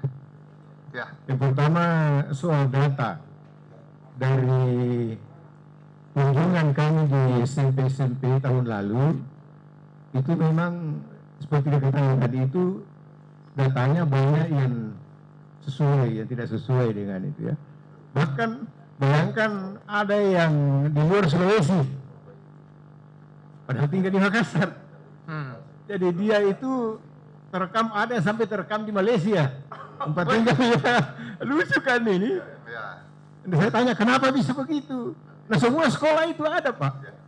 Kalau tidak salah di provinsi pernah ada yang di Prancis ya. Iya, tinggalnya Pak. Iya. Di Prancis, di Paris. Nah, ternyata itu seperti yang dikatakan tadi, kesalahan dari kepala sekolah yang tidak mengupdate data itu. Jadi mungkin data 10 tahun yang lalu, 6 tahun yang lalu sudah berubah tapi tidak diupdate waktu mau ujian. Nah sehingga itu yang pertama Pak. Yang kedua itu yang menarik apa yang dikatakan tadi Prof. Haris itu ya sekolah. Ya. Kami punya pengalaman di Hartako. Ada seorang anak yang saya amati setiap hari di masjid dan membantu ustaz. Ya. Jadi saya tanya, kayaknya ini anak tidak sekolah ya Pak Ustaz? Saya bilang, tidak Pak. Wih, kenapa bisa? Nah, sudah tamat SD. Sampai saya diminta oleh pengurus masjid itu ketemu orang tuanya. Ya. Ternyata dia tinggal di Hartako, tapi dia tidak tinggal sama orang tuanya, dia tinggal sama omnya. Jadi kita ramai-ramai ke sana minta sama orang tuanya, nanti kita bertanggung jawab untuk biayanya dan sebagainya, tidak usah itu. Nah, tapi katanya masalah budaya tidak boleh. Budayanya orang dari timur sana. Iya, ya. Tapi begitu terus itu anak, dan ini anak mau sekali sekolah, kasihan. Dia mau sekali. Akhirnya apa yang terjadi? Kita ambil paksa itu anak. Seorang teman punya koneksi di pesantren, dia bawa ke situ. Jadi di sana sekarang. Jadi betul itu katakan Pak Aris, diambil paksa itu. Diambil paksa. Iya. Ternyata omnya tidak bisa apa-apa. Ya. Karena saya katakan, kalau bapak keberatan saya akan lapor. Ada petugas yang akan menangani itu hal yang begini. Akhirnya dia diam. Nah, betul itu Pak, susah melacak itu. Ya. Ya. Tapi itu bisa kita lihat sehari-hari itu kenapa ada anak-anak berkeliaran pada jam sekolah. Itu jelas sekali, itu bisa kita lacak itu di mana anak-anak ini. Ya. Nah, tapi siapa yang bertanggung jawab? Betul, betul. Itu persoalannya Ya. itu. Itu persoalannya Pak itu. Udah ada mekanisme ya, Iya. untuk menjamin bahwa data itu atau anak yang tidak Iya. tercover ya. Ada yang tidak masuk SD, ada yang sudah anak tanggung tidak masuk SMP, dan itu sangat berbahaya itu karena macam-macam dia punya kelakuan itu. Iya. Saya kira itu Pak yang. Iya, memang yang ini mendapat masih terkait dengan wajib belajar sebetulnya yang dikembangkan Prof. Basri ini, karena harusnya menjadi tanggung jawab pemerintah. Apalagi sudah jadi perda, itu implementasinya di mana? Saya persilakan ke Prof. Heri. Silakan Prof. Ya, Prof. Heri banyak mendalami juga setahu saya soal ITS. Silakan Prof. Baik, bismillahirrahmanirrahim. Assalamualaikum warahmatullahi wabarakatuh. Untuk forum yang saya hormati dan bapak-bapak, ibu-ibu yang saya muliakan, bahwa ATS memang ini menjadi atensi dari pemerintah provinsi. Meskipun bahwa kebanyakan ATS itu dia berada dalam posisi SLTP yang banyak ini di tingkat SMP. Nah, sementara provinsi itu kan domainnya di SMA SMK. Tapi meskipun demikian, pemerintah provinsi ini juga menaruh perhatian kepada ATS ini dengan berkoordinasi dengan kabupaten dan kota. Ya, jadi ini menunjukkan bahwa meskipun itu jumlahnya sangat besar di SLTA, tetapi pemerintah provinsi juga menaruh perhatian dan melakukan koordinasi dengan pemerintah kabupaten dan kota. Nah, tingkat ATS di Sulawesi Selatan yang paling tinggi itu Kabupaten Wajo. Saya heran juga mengapa Wajo itu paling tinggi ATS-nya. Ya. Anak-anak tidak sekolah itu Kabupaten Wajo. Dan itu penyebabnya apa itu, Prof. Eri? ya itulah sebenarnya fenomenanya itu pertama, Ya. terlalu cepatnya anak-anak kita terjun di bidang ekonomi. Ya. Banyak itu. Yang kedua, itu budaya pernikahan dini. Nah, kita lihat ini baru-baru lagi Ya. viral di Kabupaten Wajo itu. Ya. Ada usia 12 tahun, 13 tahun dia sudah menikah. Wih. Ya, jadi saya kira ini pernikahan dini juga, dan ini masih fenomena di mana-mana masih terjadi. Bahkan ada di Kabupaten Goa, maaf kalau ada di Kabupaten Goa ini, di Malakaji. Di Malakaji itu sangat tinggi ATS-nya. Di sana rata-rata SD itu sudah menikah. Ya, ada mahasiswa saya di S2, dia katakan saya lah sarjana pertama dari desa Malakaji itu. Ya. Dia sarjana pertama. Yang lain itu teman-temannya semua sudah menikah. Nah, ini kan setiap persoalan ini juga menjadi tantangan. Perguruan tinggi ya. Ini masalah anak tidak sekolah ini. Nah, jadi dua kabupaten yang memang sangat masif untuk melakukan penanganan anak sekolah ini, Kabupaten Bone dengan Takalar. Kabupaten Bone tahun ini 2022 mengembalikan anak ke bangku sekolah itu 5.000. 5.000 ATS dikembalikan untuk sekolah. Ini paling masif untuk dilakukan, dan diharapkan memang kabupaten lain juga ini terus berkoordinasi untuk mengatasi masalah ATS ini, kerjasama dengan UNICEF tentunya. Dan UNICEF sangat punya atensi terhadap anak tidak sekolah ini. Ya, jadi sekiranya itu persoalan-persoalan masalah budaya, masalah cepatnya anak kita terjun ke mencari nafkah, membantu orang tua dan sebagainya. Ya, jadi saya pernah katakan sebenarnya fenomena seperti ini itu saya mengingatkan 60-an.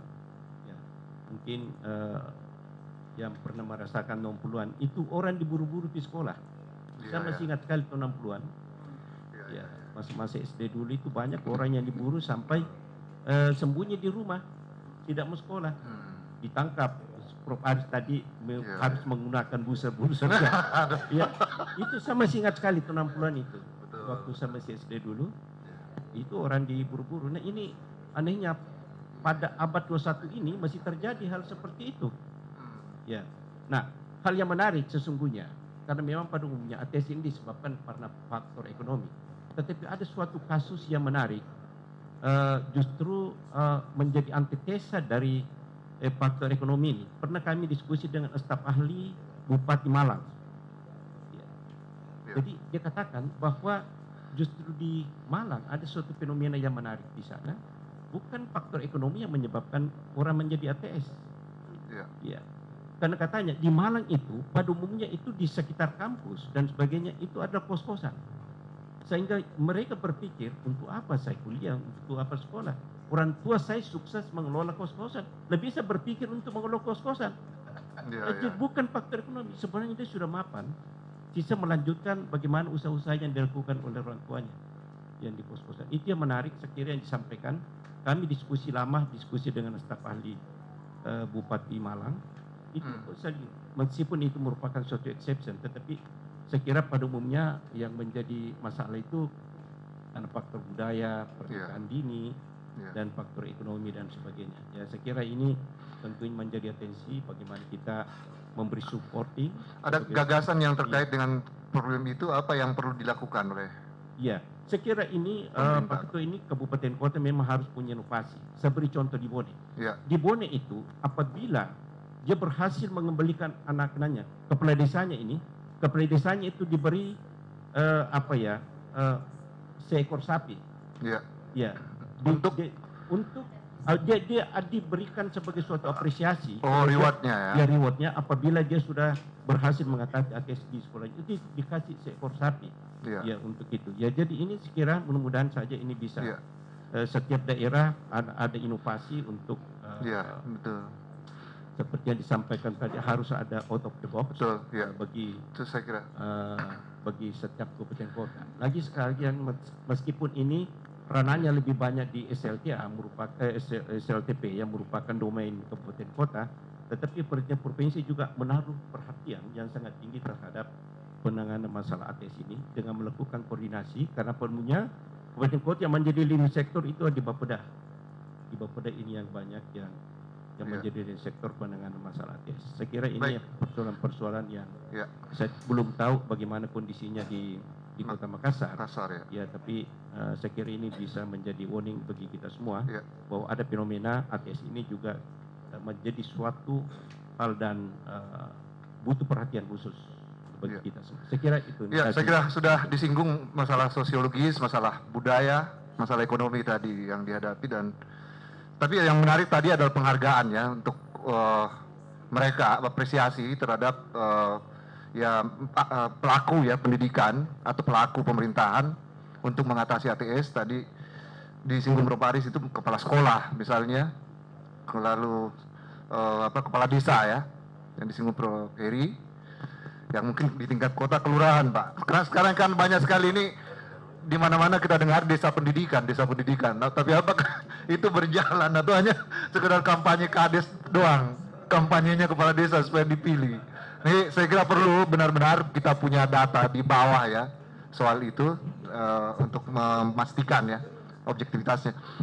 Saya kira Pak, bisa sedikit. Oh, iya silakan. Ya. Dan namanya Bu, saya biar karena forum dosen mungkin lebih ini. Silakan. Bismillahirrahmanirrahim. Assalamualaikum warahmatullahi wabarakatuh. Saya Yeni Rahman, kebetulan diamanahi Wakil Ketua 2 Dewan Pendidikan, sekaligus Alek Komisi D dari fraksi Partai Keadilan Sejahtera. Wah, anggota DPRD Makassar. Silakan. Ini menurut saya sangat menarik. Sebenarnya banyak hal juga yang saya ingin sampaikan, tetapi karena keterbatasan waktu, saya hanya singkat saja memberikan beberapa masukan. Ini terkait bagaimana mengatasi anak ATS. Ini menurut saya suatu tema yang sangat menarik. Yang pertama tadi sudah disampaikan bahwa kita harus mengetahui dulu kenapa sih anak-anak tidak senang ke sekolah. Ini pertama. Karena saya juga mantan guru 10 tahun, saya melihat pertama memang persoalannya adalah di orang tua. Ini yang tidak kita sasar. Jadi seharusnya memang pemahaman orang tua dulu clear. Sehingga dialah yang memang memberikan edukasi, memberikan motivasi kepada anaknya supaya tetap bersekolah. Yang kedua, dalam dunia usaha sebenarnya sudah melakukan inovasi, karena beberapa anak-anak saya juga sempat mengajar di tahun 2000 pendidikan alternatif untuk saya mencari semua anak-anak yang tidak bersekolah. Saya datangi satu persatu ke rumahnya. Jadi memang salah satu persoalan di sini adalah keterlibatan orang tua. Dunia usaha sudah melakukan hal yang sangat luar biasa, bahwa ketika seseorang ingin mendapatkan pekerjaan, dia harus memiliki ijazah minimal SMP dan SMA. Dan ini saya kira sudah sangat banyak orang tua yang di sekeliling saya akhirnya memasukkan anaknya paket A, paket B, paket C.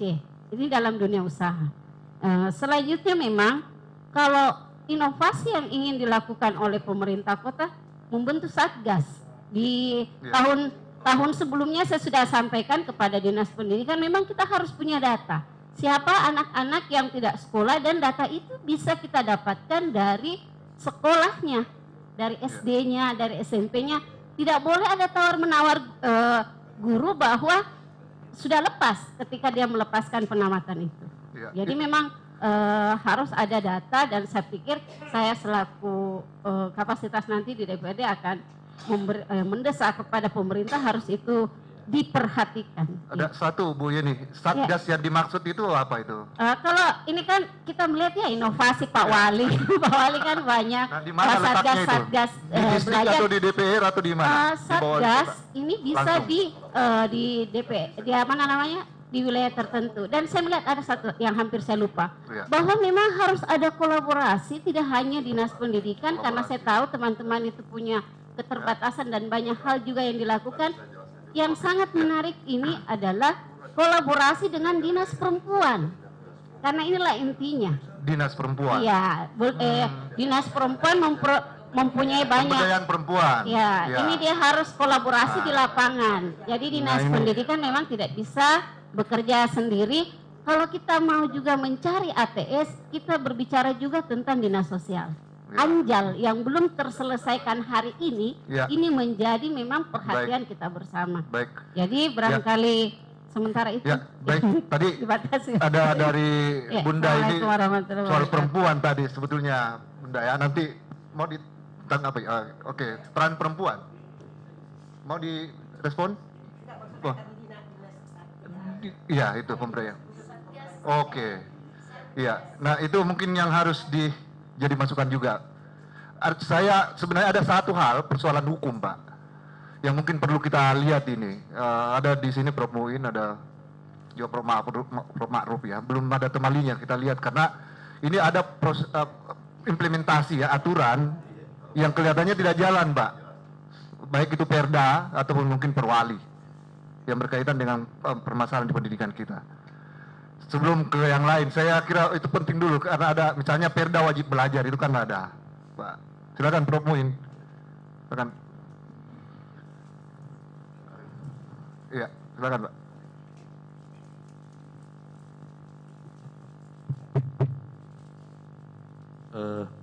Terima kasih. Saya agak tidur tadi ini. Saya lihat Jadi saya hanya mau bertanya dulu karena saya bukan anggota dewan. Iya, silakan. Baik Dewan Perwakilan Rakyat maupun Dewan Pendidikan. Apa sih kerjaannya dewan itu? Dewan Pendidikan. Ya, mati meja. Tidak perlu dijawab. Ya. Tapi saya juga agak heran mendengar perbincangan ini. Kalau justru banyak orang yang tidak mau sekolah. Opini saya mengatakan anak-anak itu tidak ditampung. Ternyata daya tampung lebih daripada anak yang mau sekolah. Itu baru bagi saya itu. Nah oleh karena itu tadi saya tanya apa pekerjaannya dewan ini. Tolong diteliti 5.000 itu. 5.000 apa itu? 5.000 yang tidak sekolah itu. Oke. Ya. Kenapa dia tidak sekolah? Dan jangan dia diteliti orang tuanya. Supaya bisa ada solusi. Nah itu, jadi mungkin itu pekerjaan. Teliti. Yang kedua,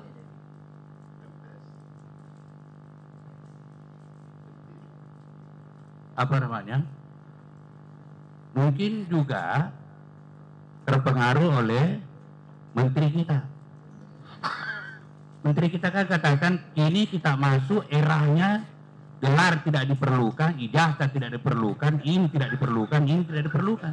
Barangkali ini ada pengaruhnya. Ya. Itu juga perlu diteliti dewan ini. Saya tahu ada pengaruhnya ini karena ini menteri. Jasa tidak diperlukan, gelar tidak diperlukan, tidak ada lagi yang diperlukan. Pokoknya yang akreditasi tidak diperlukan. Ya. Jadi barangkali ada pengaruhnya dari situ.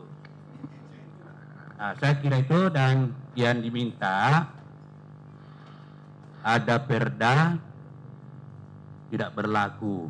Kalau Perda Kota Makassar paling tidak ada juga andil saya itu karena pasti saya terlibat dalam penyusunannya.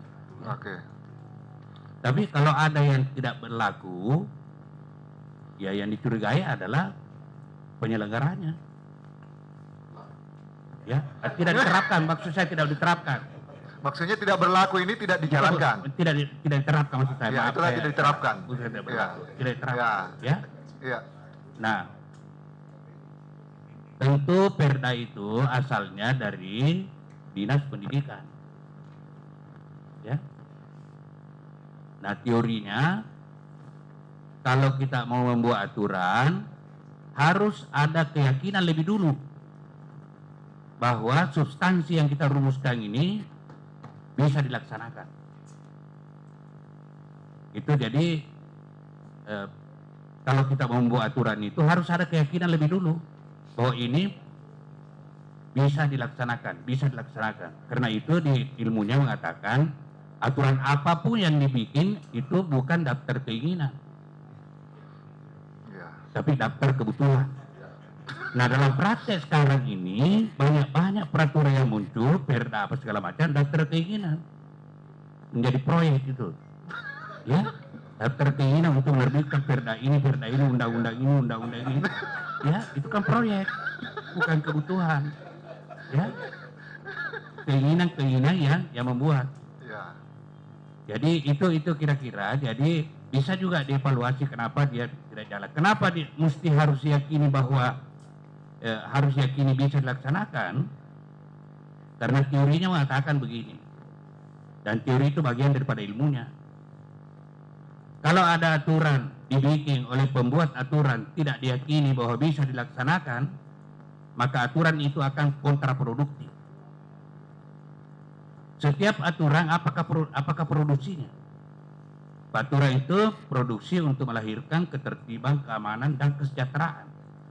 Jadi kalau tidak diyakini bisa berlaku, maka ia akan hasilkan itu ketidaktertiban, ketidakadilan, dan ketidaksejahteraan, kekacauan namanya. Terima kasih. Assalamualaikum warahmatullahi wabarakatuh. Oke, saya kira cukup jelas ini dari aspek hukum ya. Oh, ya singkat saja Pak. Ya, biar jamnya bisa kita efektifkan. Assalamualaikum warahmatullahi wabarakatuh. Ya, kebetulan ini tadi sangat menarik bahwa masih ada 5.000 yang tidak tertampung, seperti apa yang disampaikan oleh Pak Kadis. Saya sampaikan begini, kebetulan saya di pendidikan swasta. Jadi BMPS itu sudah punya tim setiap sekolah swasta itu mencari orang-orang yang tidak bersekolah. Tim di sekolah itu? Ya, tim di sekolah itu. Setiap sekolah swasta itu sudah ada, kita punya tim, ya. Oke. Ya, sekolah swasta ini. Nah, setelah kita mencoba melakukan penelusuran selama itu, tidak kita temukan anak-anak yang tidak bersekolah. Iya, tidak ada yang tidak sekolah, Pak. Malah sekolah kita itu, kenapa kita lakukan? Karena kita sudah melihat sekolah kita di swasta itu sudah mulai banyak kosong kelasnya. Iya. Dan sudah banyak yang mati Pak sekolah. Ini sudah buktinya, tadi itu hamrawat di sana. Itu sudah mati, itu tidak ada siswanya. Oh. Iya, sudah tidak ada Pak, mati, tidak ada siswa. Kalau dikatakan ada 5.000, kami tidak percaya itu data. Ya. Kenapa kami tidak percaya? Karena kami sudah adakan penelitian di bawah di sekolah-sekolah. Ya. Oke. Dan sampai sekarang ini, kami membuka siapa yang mau mendaftar di sekolah itu tidak mau pungut pembayaran gratis bagi yang tidak mampu. Baik. Tidak ada juga. Iya, ya. Nah, ini juga sangat mengharapkan. Maka saya kata anggota DPR, saya melihat sumbernya ini selalu DPR. Iya. Mana ini tadi? Ibu. Oh, ada Bunda. Tapi Bunda, itu setiap tahun orang selalu demo ke DPR meminta kuota, dibuka itu sekolah negeri. Iya. Dibuka itu. Saya lihat ujung-ujungnya ini kan terlalu banyak nota. Yang minta mau sekolah di favorit. Ya. Kalau semua mau ke SMA 17, ya pasti kosong yang lain. Ya. Ini ada satu contoh. Dibuka 10 sekolah negeri oleh Rahman Bando sebagai kepala dinas. Itu pun 10 sekolah tidak pernah memenuhi kotanya, Pak. Selalu kurang semua daftarnya. Negeri saja kurang, apalagi swasta. Iya. Maka yang pertama itu menantang itu Rahman Bando adalah saya sebagai ketua BMPS. Baik. Jangan Bapak buka lagi sekolah. Ini saja sekolah swasta. Ya. Siswanya sudah hampir habis. Bapak buka lagi sekolah negeri. Ini di mana cara berpikirnya? Ya, ini masalah juga ini. Ya, Cukup, ternyata bahwa terbukanya 10 sekolah swasta, Pak, itu membawa malapetaka banyak. Ya. Terima kasih. Oke, ini dua problem ini. Saya kira bisa dilanjutkan nanti. Yang pertama, ada missing link ya. Ada semacam garis yang terputus antara data mengenai keberadaan adanya siswa ATS karena tidak sekolah, tapi yang dikemukakan oleh Pak Kepala Sekolah ini contoh. Saya dengar Pak Anu juga, Pak Kadis mengatakan tidak ada sebetulnya. Anak tertampung. Tapi datanya tidak seperti itu. Nah ini coba kita cari Pak, di mana sebetulnya ini. Lalu yang kedua adalah berkaitan dengan apa yang terakhir itu. Yang terakhir apa tadi yang disampaikan Pak? Membuka dampak dari pembukaan atau penambahan ruang belajar ya. Oleh SMA negeri, SMP negeri misalnya atau SD negeri, lalu swasta banyak kehilangan siswa karena masuk ke negeri semua, berdampak ke swasta. ini problem ini Pak. Ini saya kira momen yang sangat bagus juga untuk diskusi. Tadi dikemukakan oleh Pak Kadis ini tadi konsep tentang wajib belajar. Sebentar Pak. Oke. Ya. Baiklah ya. baik. Saya kira tadi ini mau dicari juga, Bapak Ibu Pak. Satu tadi yang dikemukakan oleh Pak Kadis, entah bagaimana konsepnya mungkin perlu beliau jawab bahwa sistem wajib belajar yang diterapkan di dalam PPDB itu adalah mengintegrasikan antara negeri dan swasta. Jadi yang dimaksud PPDB itu adalah negeri dan swasta. Nah ini saya kira nanti harus dijelaskan Pak datanya juga ini. Oke. Itu dua hal ini jadi catatan penting buat kita ya di pertengahan diskusi. Saya mau ke dulu, Prof. Jasrudin dulu ya. Prof. Jas, mungkin ada beliau mungkin pengalaman juga atau melihat kondisi yang dihadapi ya pendidikan kita. Terima kasih. Assalamualaikum warahmatullahi wabarakatuh. Assalamualaikum warahmatullahi wabarakatuh. Bapak Prof, Bapak Ibu sekalian, Prof Aris. Karena saya tahu Pak Prof Aris sudah Anda, usah saya katakan. Sudah selesai ini adalah Prof Aris, selesai. Iya. Baik. Tambah sedikit. Iya. Baik. Yang pertama, saya ingin mengatakan gini. Sebetulnya sonasi itu bisa melanggar undang-undang loh. Undang-undang dasar lagi. Iya. Ya, itu satu. Tapi berita gembiranya hari ini ternyata ada lagi masalah itu tentang daya tampung. Kalau begitu hapus itu sonasi. Ya. Selesai urusannya. Ini kan mulai kan. Iya. Iya. Ya, oke. Yang berikutnya adalah memang masalah kita itu begini Pak. Saya tidak tahu di negara mana di dunia ini, berapa negara di dunia ini yang seperti kita. Lain yang ngurus SD, SMP, SMA, lain yang perguruan tinggi, lain itu saya heran saya itu. Iya. Sehingga masing-masing punya kebijakan. Coba bayangkan Pak Kadis. Bapak kan sekarang ngurus SD, SMP, TK ya. Nah, bagaimanapun juga bagusnya kebijakan Bapak atau hasilnya bagus, tiba-tiba Mas SMA di sana kurang bagus. Iya. Tidak ketemu, sebaliknya begitu. Apalagi kalau selama perguruan tinggi, saya juga heran kenapa ini masih dibiarkan. Ya, tapi oke lah, kita kan warga negara yang baik Pak. Terima misalnya itu undang-undang, siapa yang buat undang-undang ini nanti bertanggung jawab di dunia akhirat begitu kan. Ya. Baik, selanjutnya adalah gini, saya langsung gini. Jadi sekarang sebenarnya Bapak sekalian, memang harus ada kebijakan yang ini Pak dari Dinas Pendidikan. Iya. Oke. Kenapa banyak sekolah yang tutup sekarang? Iya, karena tadi itu buka sekolah karena keinginan bukan kebutuhan. Jadi biarkan saja mati itu sekolah, siapa suruh buka memang kira-kira dengan kebutuhan. Maaf saja, maaf gitu. Iya. Iya, sama perguruan tinggi, sama perguruan tinggi. Jadi kalau memang tidak dibutuhkan lagi, jangan dibuka lagi. Dan yang berikutnya adalah dia mati itu kan tidak mampu bersaing dari segi kualitas. Kalau begitu ya tinggikan kualitasmu supaya diminati ke orang. Kan begitu. Nah ini kita bilang begitu saja lah, tapi simpan-simpan. Ya, no? Nah, yang berikutnya adalah begini. Ya. Baik. SD juga ini Pak, jangan terlalu khawatir sekarang kalau anak SD tidak lanjut lagi, maaf. Revolusi Industri 4.0 mengatakan bahwa 62% tamatan SD di masa depan, malah sekali ini, sudah akan mampu bekerja. di pekerjaan yang baru. Kalau begitu, jangan terlalu khawatir seperti dunia akan kiamat ketika anak SD tidak sekolah. Nah, lebih baik ini anak SD kita persiapkan supaya bisa betul bekerja di era itu. Kalau begitu sekarang anak SD juga perlu ada training, Pak. Mempersiapkan dia memasuki dunia kerja, nggak apa-apa. Karena era begitu, Pak. Mau atau tidak akan seperti itu. Maksud saya, itu salah satu solusinya gitu loh. Jangan terlalu, nggak apa-apa. Kalau anak SD, maaf. Kalau kita lihat tingkat pengangguran, Pak, justru yang paling besar tingkat pengangguran itu ada pada tingkat SMK. Iya, SMK, Pak. Nomor 2 alumni perguruan tinggi, Pak. Kedua dari terakhir SD. Justru yang tidak ada pengangguran yang tidak pernah sekolah. Lihat nih data. Iya, itu realitas, Pak. Lihat kita data pengangguran Indonesia. Nah, jadi maksud saya, oke lah, kalau ada yang tidak mau sekolah, jangan dipaksa ibunya.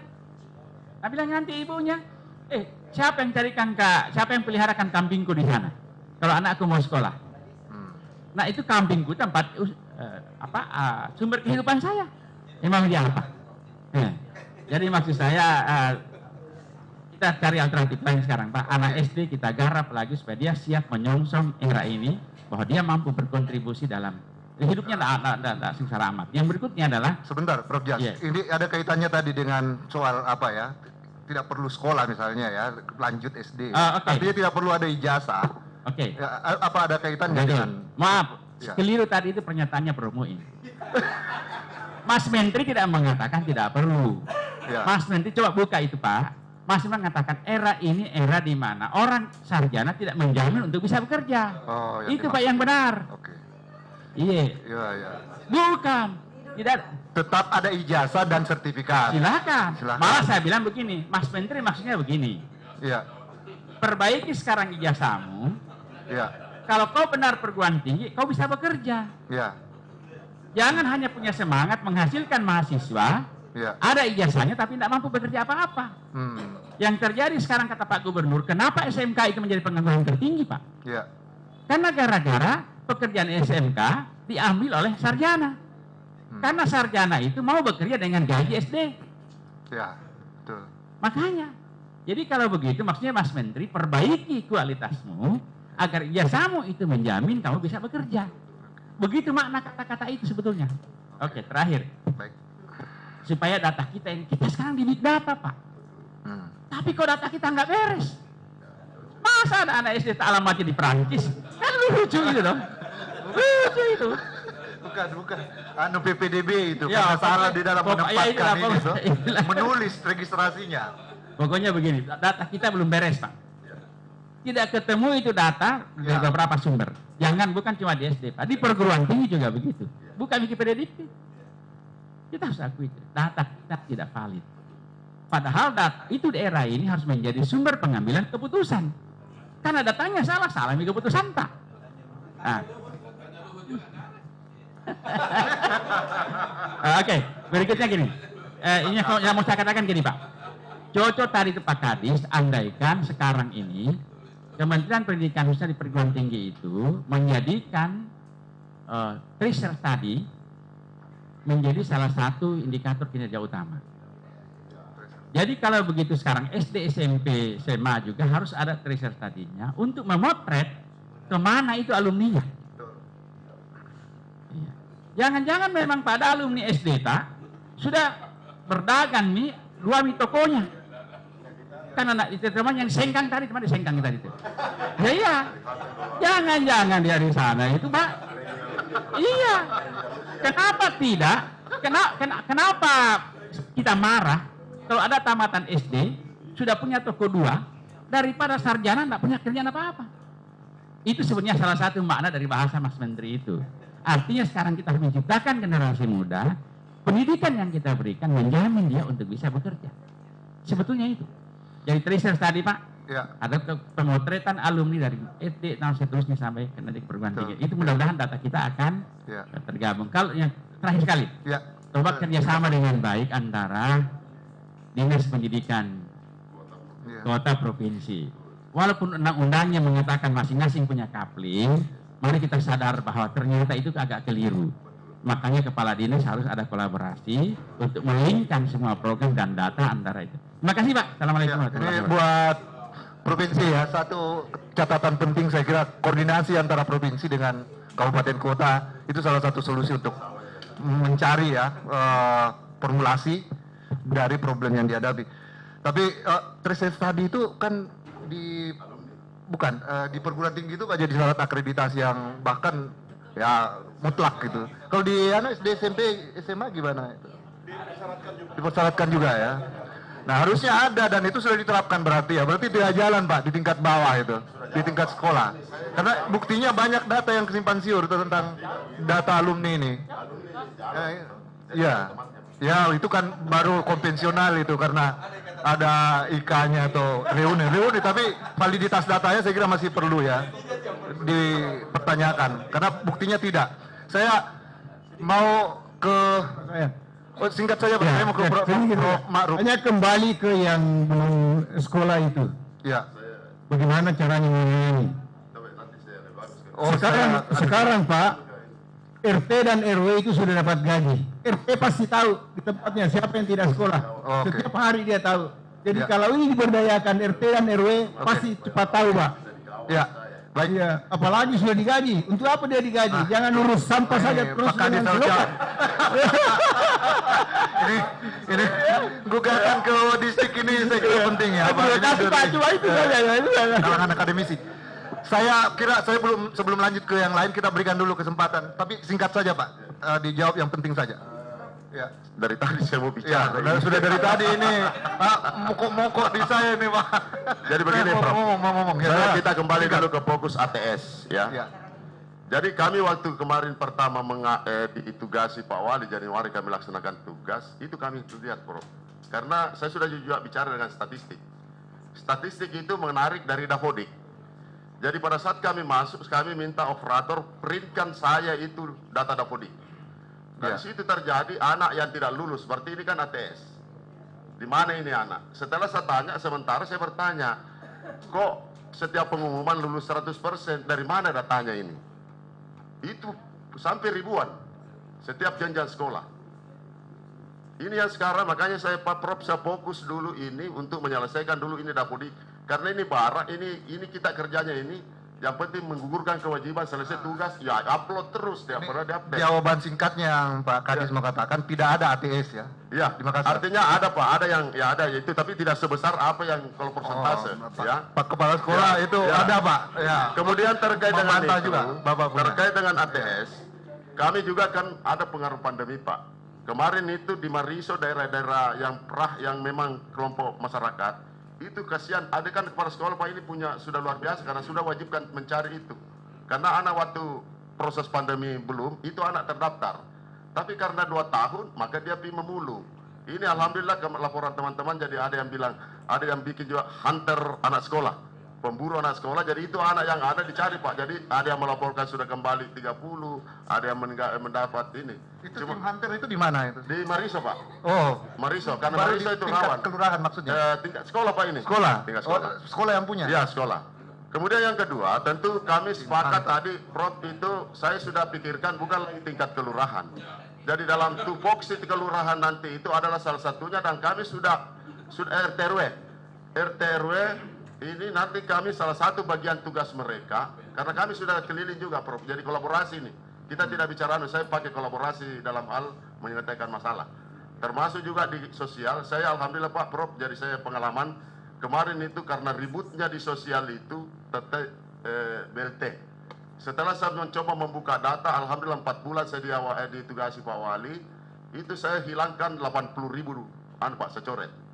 Nah kami yakin bahwa di ATS ini itu tadi karena di-update data itu, sehingga sebenarnya tidak ada yang seperti itu dan kecil. Nah, ini substansi persoalannya. Kita sudah tahu, saya sudah tahu penampilannya dan tentu langkah-langkah yang kami lakukan. Tapi saya sudah bicara dengan. Tunggu dulu Pak, data ini data statistik Pak, dan itu data dari Makassar juga. Dari data statistik saya sudah bicara Pak, karena saya ini kolaborasi dengan statistik. Ya. Saya sudah bicara dengan kemarin kepala statistik ini. Saya bilang untuk sementara dia itu bukan data dari kami, dia tarik dari Davodik Pak. Oke. Makanya itu sepanjang Dapodik ini tidak kita perbaiki, maka muncul terus itu statistik. Iya. Nah, yang persoalannya sekarang, yang persoalan sekarang adalah kita akan bertanya siapa itu orangnya. Nah ini yang tidak bisa dia menjawab. Makanya kami nanti melalui RT RW mendata semua di wilayahnya, dan bahkan juga dalam program Lonwis Bapak Wali Kota ini, itu tugas kami nanti Pak. Ada 5.000 lorong, itu kami sudah tugasi mendata itu berapa anak yang putus sekolah, berapa. Nah ini kita mau lihat, jadi di samping kami sinergi, di samping RT RW, ini yang kami lakukan. Baik, lorong sudah, wisata cukup, itu ya. Terus cukup 2 poin ini dulu, inilah yang kedua. Ya, 5.168 sebenarnya tidak ada yang tidak tertampung, karena data kami hanya data ini, data apa namanya, data ini kan itu yang kami sebutkan tadi Pak, itu Dukcapil yang kami sampaikan usia. Jadi kami itu data usia sehingga saya sandingkan dan bertanggal luar, ada kan dari luar. Kemudian itu data MTS, data MI, pondok pesantren, itu kami tidak masukkan di sini. Makanya sebenarnya tidak ada. Oke. Betul di beberapa Berarti tadi kekosongan data yang dimaksud 5.000. Tidak ada, terjawab itu data semua, dari madrasah.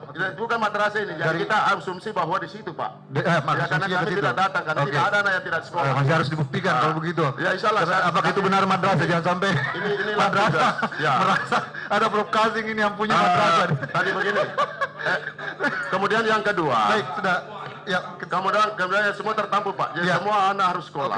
Ini kita sepakat, itu adalah kata kunci. Dan itu adalah kewajiban kami. Tentu kami menggunakan memanfaatkan kolaborasi. Saya bersama dengan Dinas Pemberdayaan Perempuan, bersama dengan Sosial, saya minta datanya. Oke, itu Anjal. kolaborasi ya. Anjal itu kami butuh by name, by address. Nanti kami intervensi langsung. Baik, saya kira cukup Pak. Nanti masih ada closingnya. Ada, saya kira tadi catatan, ya sudah ada 3 data yang sudah kita dapatkan. Data APS itu tidak valid. Yang ada ya, yang dikemukakan. Kemudian yang kedua, nah ini saya tidak tahu. Kemudian yang kedua, data Dapodik justru yang menjadi sumber, karena statistik mengambil dari situ.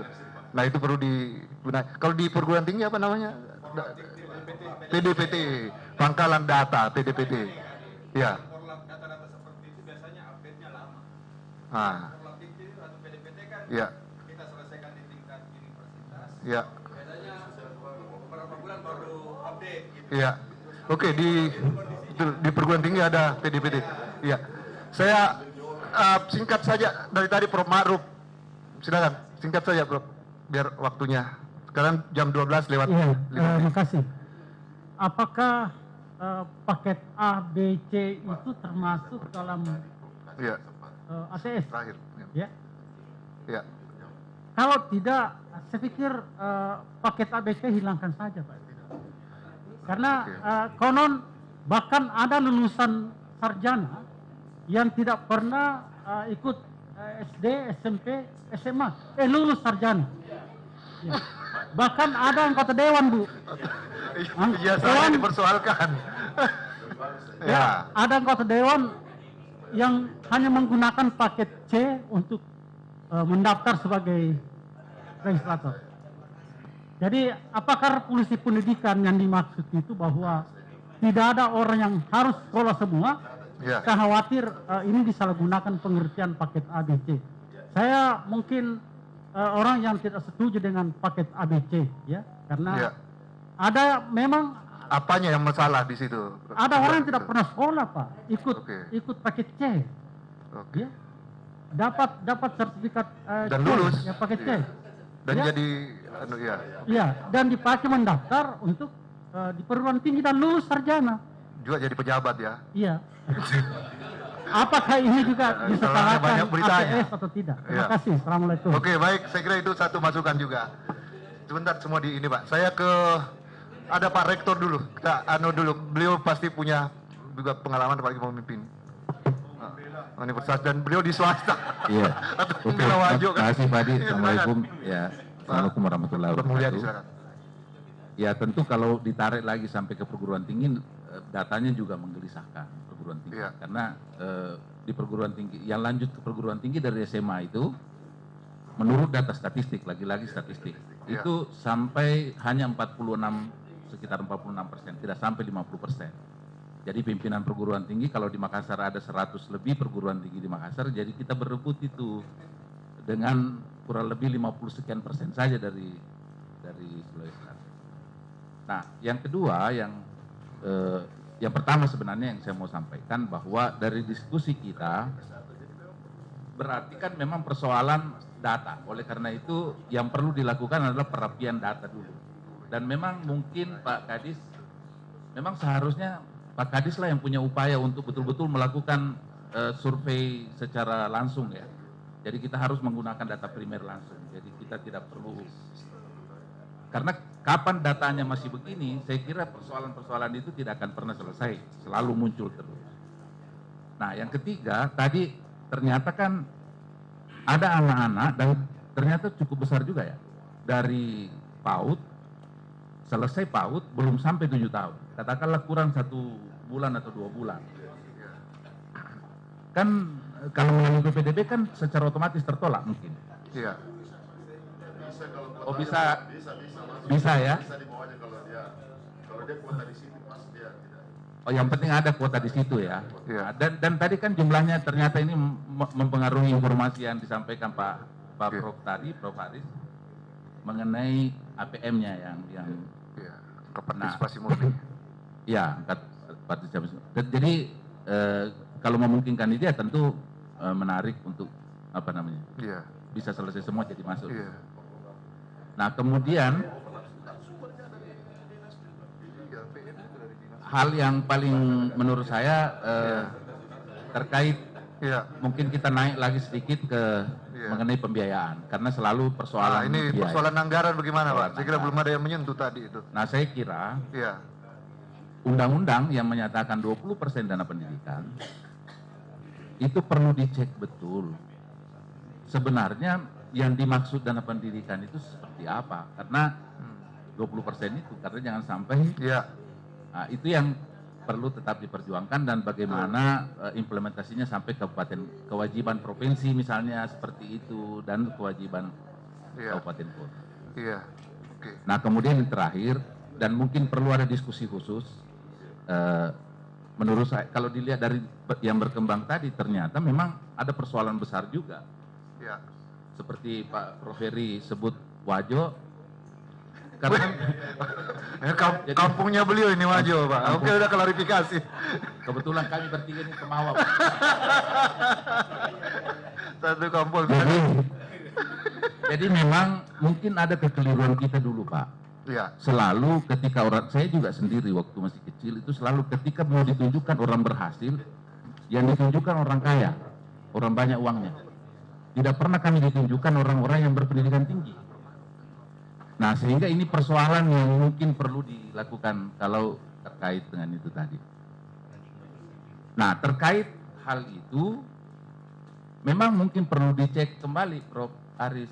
Tujuan pendidikan kita itu seperti apa, kita mungkin kembali ke situ. Karena saya lihat semakin hari semakin ke sini, tujuan pendidikan kita itu selalu hanya ke persoalan kerja.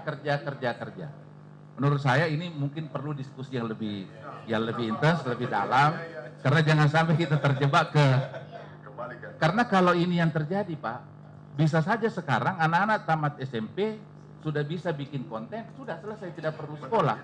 Tapi apakah ini yang diharapkan bangsa ini menurut undang-undang? Menurut saya ini hal penting, diskusi lain. Ya, makanya perlu diskusi yang mendalam. Saya kira terima kasih banyak. Sekian, Assalamualaikum warahmatullahi wabarakatuh. Siap. Bismillahirrahmanirrahim. Assalamualaikum warahmatullahi wabarakatuh. Ketua, Pak Kadis, dan Bapak Ibu. Saya hanya ingin melanjutkan dari berbagai pembicara tadi, utamanya terkait dengan big data ini. Saya menjadi pertanyaan besar saya sekarang, masih penting KPPDB itu? Kalau kita menganggapnya masih penting, nah lalu bagaimana dengan data-data kita? Kalau ini dianggap sudah tidak penting ya, sekolah semua boleh sekolah, semua harus sekolah itu bisa jalan. Ini perlu evaluasi yang lebih mendalam saya kira terkait dengan pelaksanaan PPDB selama ini yang selalu menjadi kontroversi, selalu menjadi permasalahan khususnya kita di Kota Makassar. Jumlah penduduk Kota Makassar per 2021 kemarin itu meningkat dari tahun sebelumnya. Nah dari peningkatan itu berapa jumlah berapa persen jumlah anak Makassar ini, populasi ini yang mengenyam pendidikan mulai dari TK sampai SMP SMA. Ya. Saya tidak mau ada diskriminasi antara dinas pendidikan kota dan provinsi karena kita semua punya tanggung jawab untuk itu. Termasuk perguruan tinggi sebenarnya. Kayak tadi saya sepakat dengan beberapa pembicara bahwa ini mestinya ini satu payung kita terintegrasi mulai dari urusan TK sampai perguruan tinggi itu satu gitu. Tidak bisa dipisahkan, Pak. Ya. Nah, kalau itu mau dipisahkan, ini sampai kapan kita mau seperti ini? Sama Pak Rektor tadi pertanyaannya, tujuan pendidikan kita sebenarnya apa? Ya. Apakah kita mau melahirkan pekerja atau Indonesia ini mau melahirkan pemikir? Nah, kalau melihat kondisi seperti hari ini, rasa-rasanya Indonesia hanya mau melahirkan pekerja.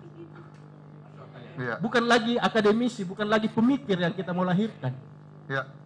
Oke. Seperti itu mungkin, Pak. Mungkin ya pembenahan ya dari sistem pendidikan kita, termasuk proses kurikulum, pembelajaran yang lebih banyak mungkin berorientasi literatur teori daripada prakteknya ya. Mungkin yang disebut itu.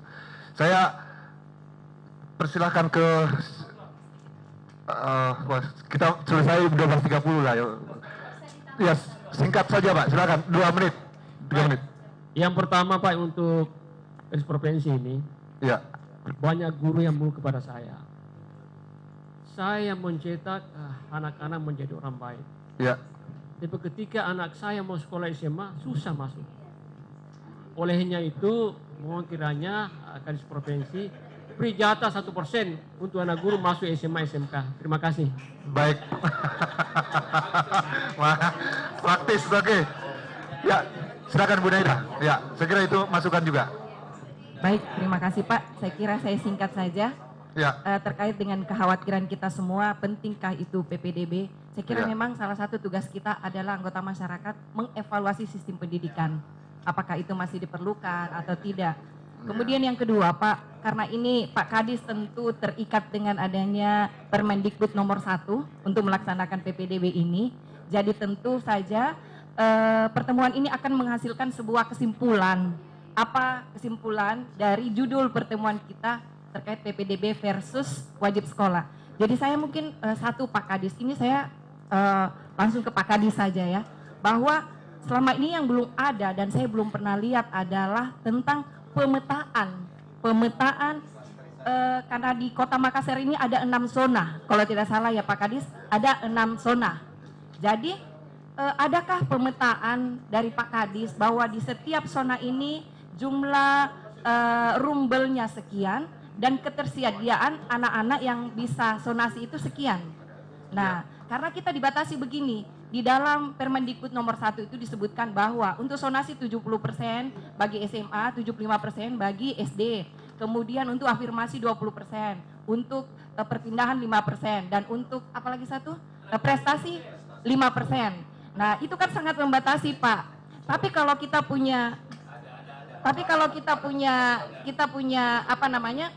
Tentu saja dari zona 1 sampai zona 6 tentu saja kita tidak boleh mengatakan bahwa ini wajib 70%, ini wajib 20%. Bagaimana kalau misalnya ketersediaan roomnya itu lebih besar daripada jumlah anak yang mau sekolah di situ?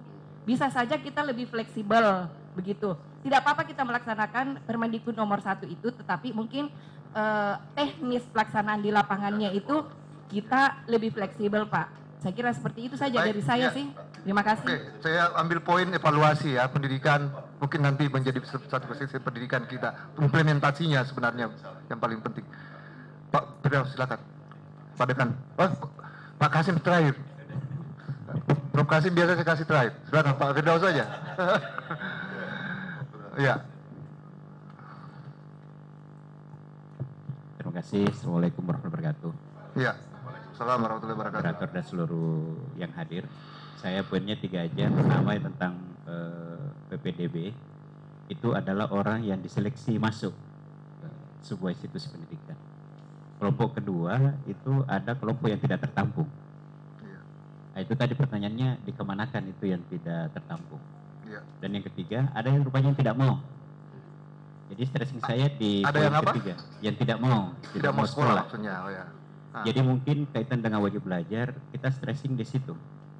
Ada yang diseleksi masuk, ada yang tidak tertampung, tetapi tentu masih ada alternatifnya. Kalau dia tidak lulus di PPDB misalnya, jalur itu ada jalur lain. Yang penting dia sekolah. Yang jadi soal adalah yang tidak mau. Jadi karenanya mungkin kita perlu sedikit penekanan bahwa ada regulasi yang dibuat bahwa tidak boleh ada orang yang tidak sekolah. Kalau orang memilih boleh saja dia golput, boleh. Tapi kalau sekolah nggak boleh nggak sekolah. Poin penting saya kira Pak Firdaus yang saya kira kita butuhkan politiknya ya. Tadi ada janji, kalau itu disebut janji ya, bahwa nanti tidak ada sekolah yang tidak sekolah. Tadi kan sebenarnya yang disinggung juga itu Pak Firdaus. Jadi itu aja Pak. Gimana itu kira-kira itu? Kira-kira kalau itu jadi janji wali kota itu atau janji distrik? Ini bukan persoalan janjinya, yang jelas harus menjadi keputusan dari anggota legislatif membuat anggota eksekutif untuk membuat perda atau aturan bahwa tidak boleh ada orang yang tidak sekolah. Baik, yang bertanggung jawab sebenarnya soal ini bukan hanya eksekutif ya, legislatif juga bertanggung jawab soal bahwa ini tidak boleh ada orang yang tidak soal janji itu. Saya kira itu Pak, makasih. Baik, yang Prof Kasim ya. Masih ada yang lain? Sudah kita Prof ya singkat-singkat saja Pak. Prof Kasim. Ya, silakan. Terima kasih Pak. Ya tadi bicara terkait semua bahwa seperti tadi yang terakhir Pak Firdaus, sebenarnya pemerintah Kota Makassar itu sudah punya regulasinya Pak. Kalau bisa bedah nanti mungkin di Perda nomor 1 tahun 2019 tentang penyelenggaraan pendidikan. Nah yang memang perlu ditelusuri lebih lanjut terkait dengan pelaksanaan adalah berapa alokasi anggaran yang disediakan sesuai di Perda itu. Bisa kita buka APBD-nya setiap tahun Pak. Berapa yang dikasih Dinas Pendidikan? Apakah sesuai aturan atau tidak? Nah ini menjadi komitmen pemerintah untuk kita menilai wali kota apakah memang berpihak kepada pendidikan atau tidak. Nah seperti itu. Oke, baik Pak. Ya sebagian besar sebenarnya kabupaten sejauh ini yang saya tahu itu mengatakan sebenarnya anggarannya cukup itu 20%. Kenapa tidak jalan? Ini masalahnya Pak. Kenapa masih yang masih simpang siur yang terjadi. Nah ini yang saya ketahui ya. Saya tidak tahu Makassar problemnya apakah nanti bisa kita bahas lagi. Pak Prof Kasim silakan.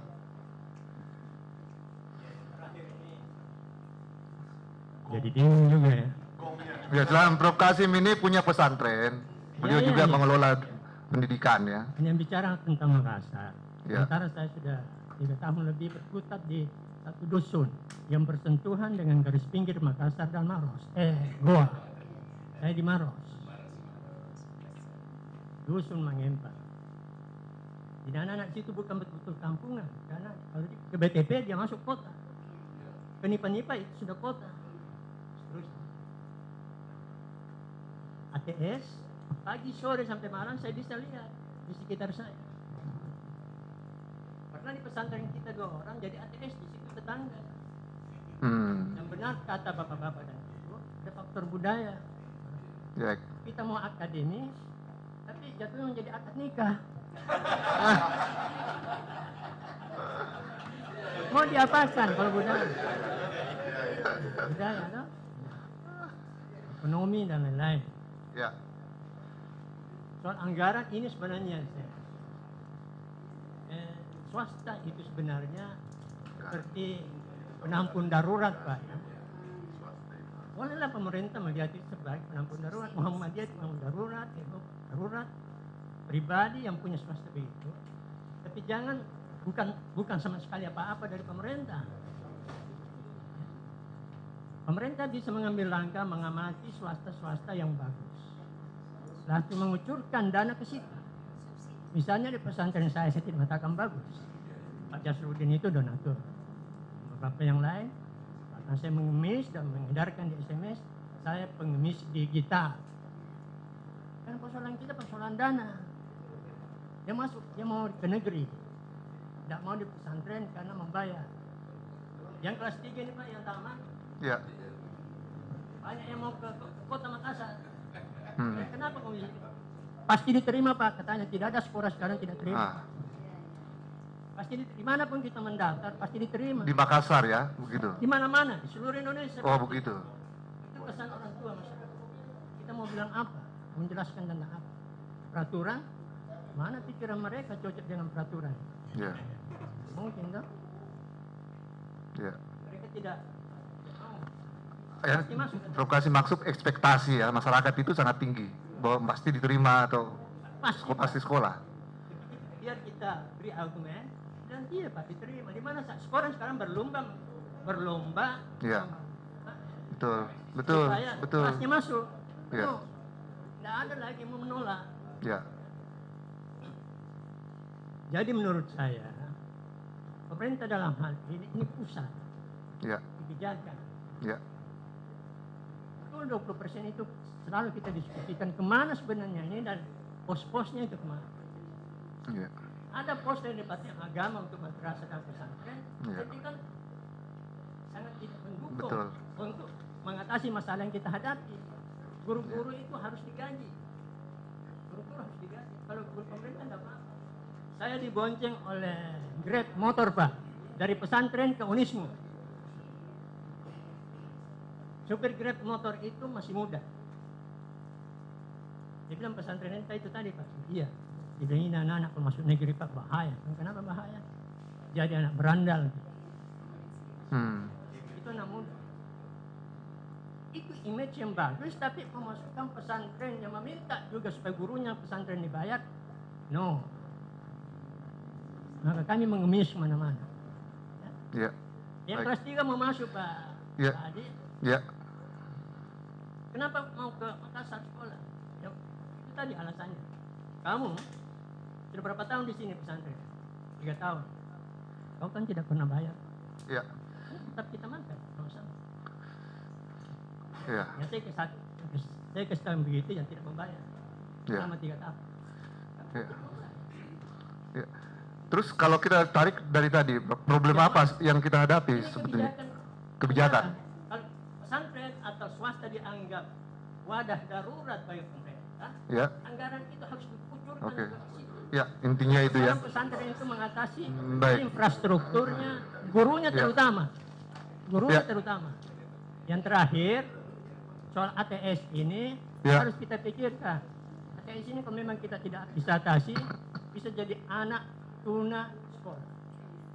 Selanjutnya anak tuna susila.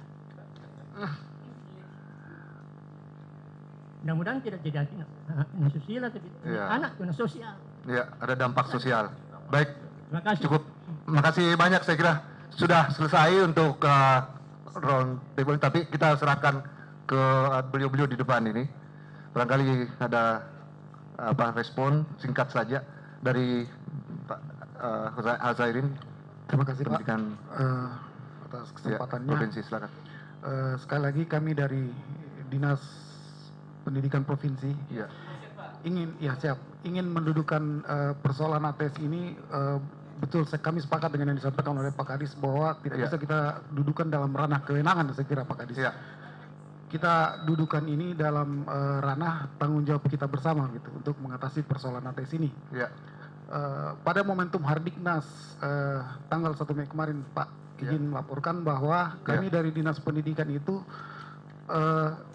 bersama Kodam Hasanuddin dan Polda Sulawesi Selatan itu kami sudah bersama-sama dengan Dinas Pendidikan Kabupaten Kota sudah bersama-sama menandatangani kesepahaman terkait dengan program ATS untuk tingkat Provinsi Sulawesi Selatan ini dengan program kembali ke sekolah Nanda. Jadi kami dalam kesepakatan itu akan langsung untuk menjemput bersama-sama dengan mungkin menggerakkan Babinsa dan yang pihak untuk ini turun ke langsung ke ini kerjasama dengan kepolisian dan TNI itu kemarin itu juga bagus. Hardiknas Sudah ada pertemuan bagus. Saya kira itu input yang bagus juga, salah satu dari beberapa buser-buser tadi itu kan ini ada lagi yang bisa menjadi secara institusi ya. Silakan singkat saja Pak, baru saya ke Prof. Haris. Terima kasih. Yang pasti bahwa kita akan mengambil kesimpulan kalau untuk kami di Kota Makassar bahwa yang pertama dengan bukan pendidikan wajib 9 tahun atau pembinaan belajar, yang pasti kesimpulan yang kami tanggung jawab kami adalah revolusi pendidikan semua harus sekolah. Itu yang menjadi bahwa tidak ada anak yang tidak sekolah, itu menjadi kewajiban kami. Baik. Kemudian kedua, pendidikan, apakah itu pendidikan kesetaraan penting Pak, karena itu juga yang bisa mengatasi ATS. Contoh, anak Anjal tadi dia putus di kelas 3, kelas 5, inilah yang kami nanti intervensi melakukan masuk di pendidikan kesetaraan. Nah, ada usia SMP, nanti kami sebenarnya panjang ini kita diskusi, bisa kita jadikan tema satu-satu. Kemudian kedua, tentu tadi disampaikan oleh Pak ini bahwa Perda itu kami sudah ada Pak. Jadi ini kewajiban, setelah kami masuk itu nanti saya sudah katakan, kami diundang sebagai narasumber, saya tidak pernah baca ini Perda, tetapi saya sampaikan kepada warga apa yang saya harus lakukan, karena ini wajib saya laksanakan. Jadi tidak perlu saya jelaskan lagi kalau sosper di DPR. Saya langsung mengatakan ini menjadi kewajiban. Itu barangkali dari kami. Terima kasih banyak Pak Kadis. Assalamualaikum warahmatullahi wabarakatuh. Silakan Prof. Ya, lewat sedikit ya. Ya sedikit. Pertama saya gembira karena hari ini ada komitmen ya. Komitmen kita bersama, terutama Pak Kadis Kota Makassar, dengan cara apapun nanti memastikan. Nah ini kata-kata yang berat ini, memastikan bahwa semua anak itu sekolah. Itu pertanggungjawaban kita dunia akhirat itu. Ke dunianya ke Pak Wali Kota, ke akhiratnya kepada Allah Subhanahu Wa Taala. Ya. Kita gunakan semua instrumen ya, RT, RW, kepala sekolah.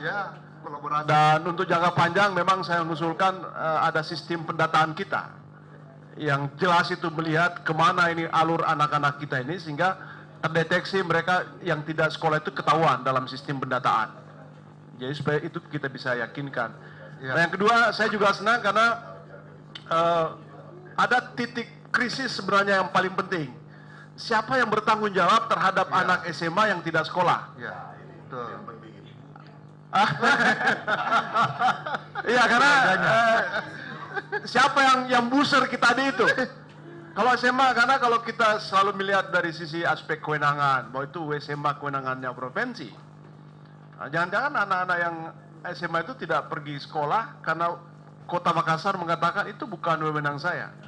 Nah, problemnya adalah mereka adalah penduduk Kota Makassar, sehingga saya senang bahwa kita bertemu di sini juga untuk mengatakan bahwa siapapun di antara anak-anak itu yang sudah wajib belajar, wajib hukumnya bagi kita semua untuk mendorong mereka. Siapapun itu, mau provinsi, mau wali kota, dan kalau mereka tidak ada biaya, nah pemerintah harus bertanggung jawab untuk ikut mendorong, membantu untuk pembiayaannya itu. Nah termasuk saya kira di perguruan tinggi Pak, itu sebabnya kita juga jangan lupa ini, wajib belajar perguruan tinggi harus kita dorong, supaya apa? Biaya operasional perguruan tinggi itu jangan cuma dinikmati negeri, tapi juga harus dinikmati oleh perguruan tinggi swasta. Terima kasih, Assalamualaikum warahmatullahi wabarakatuh. Baik Bapak Ibu, saya kira sudah kita akan tutup. Ada catatan ya, biasanya kita perlu meskipun mungkin ada yang tidak tercover.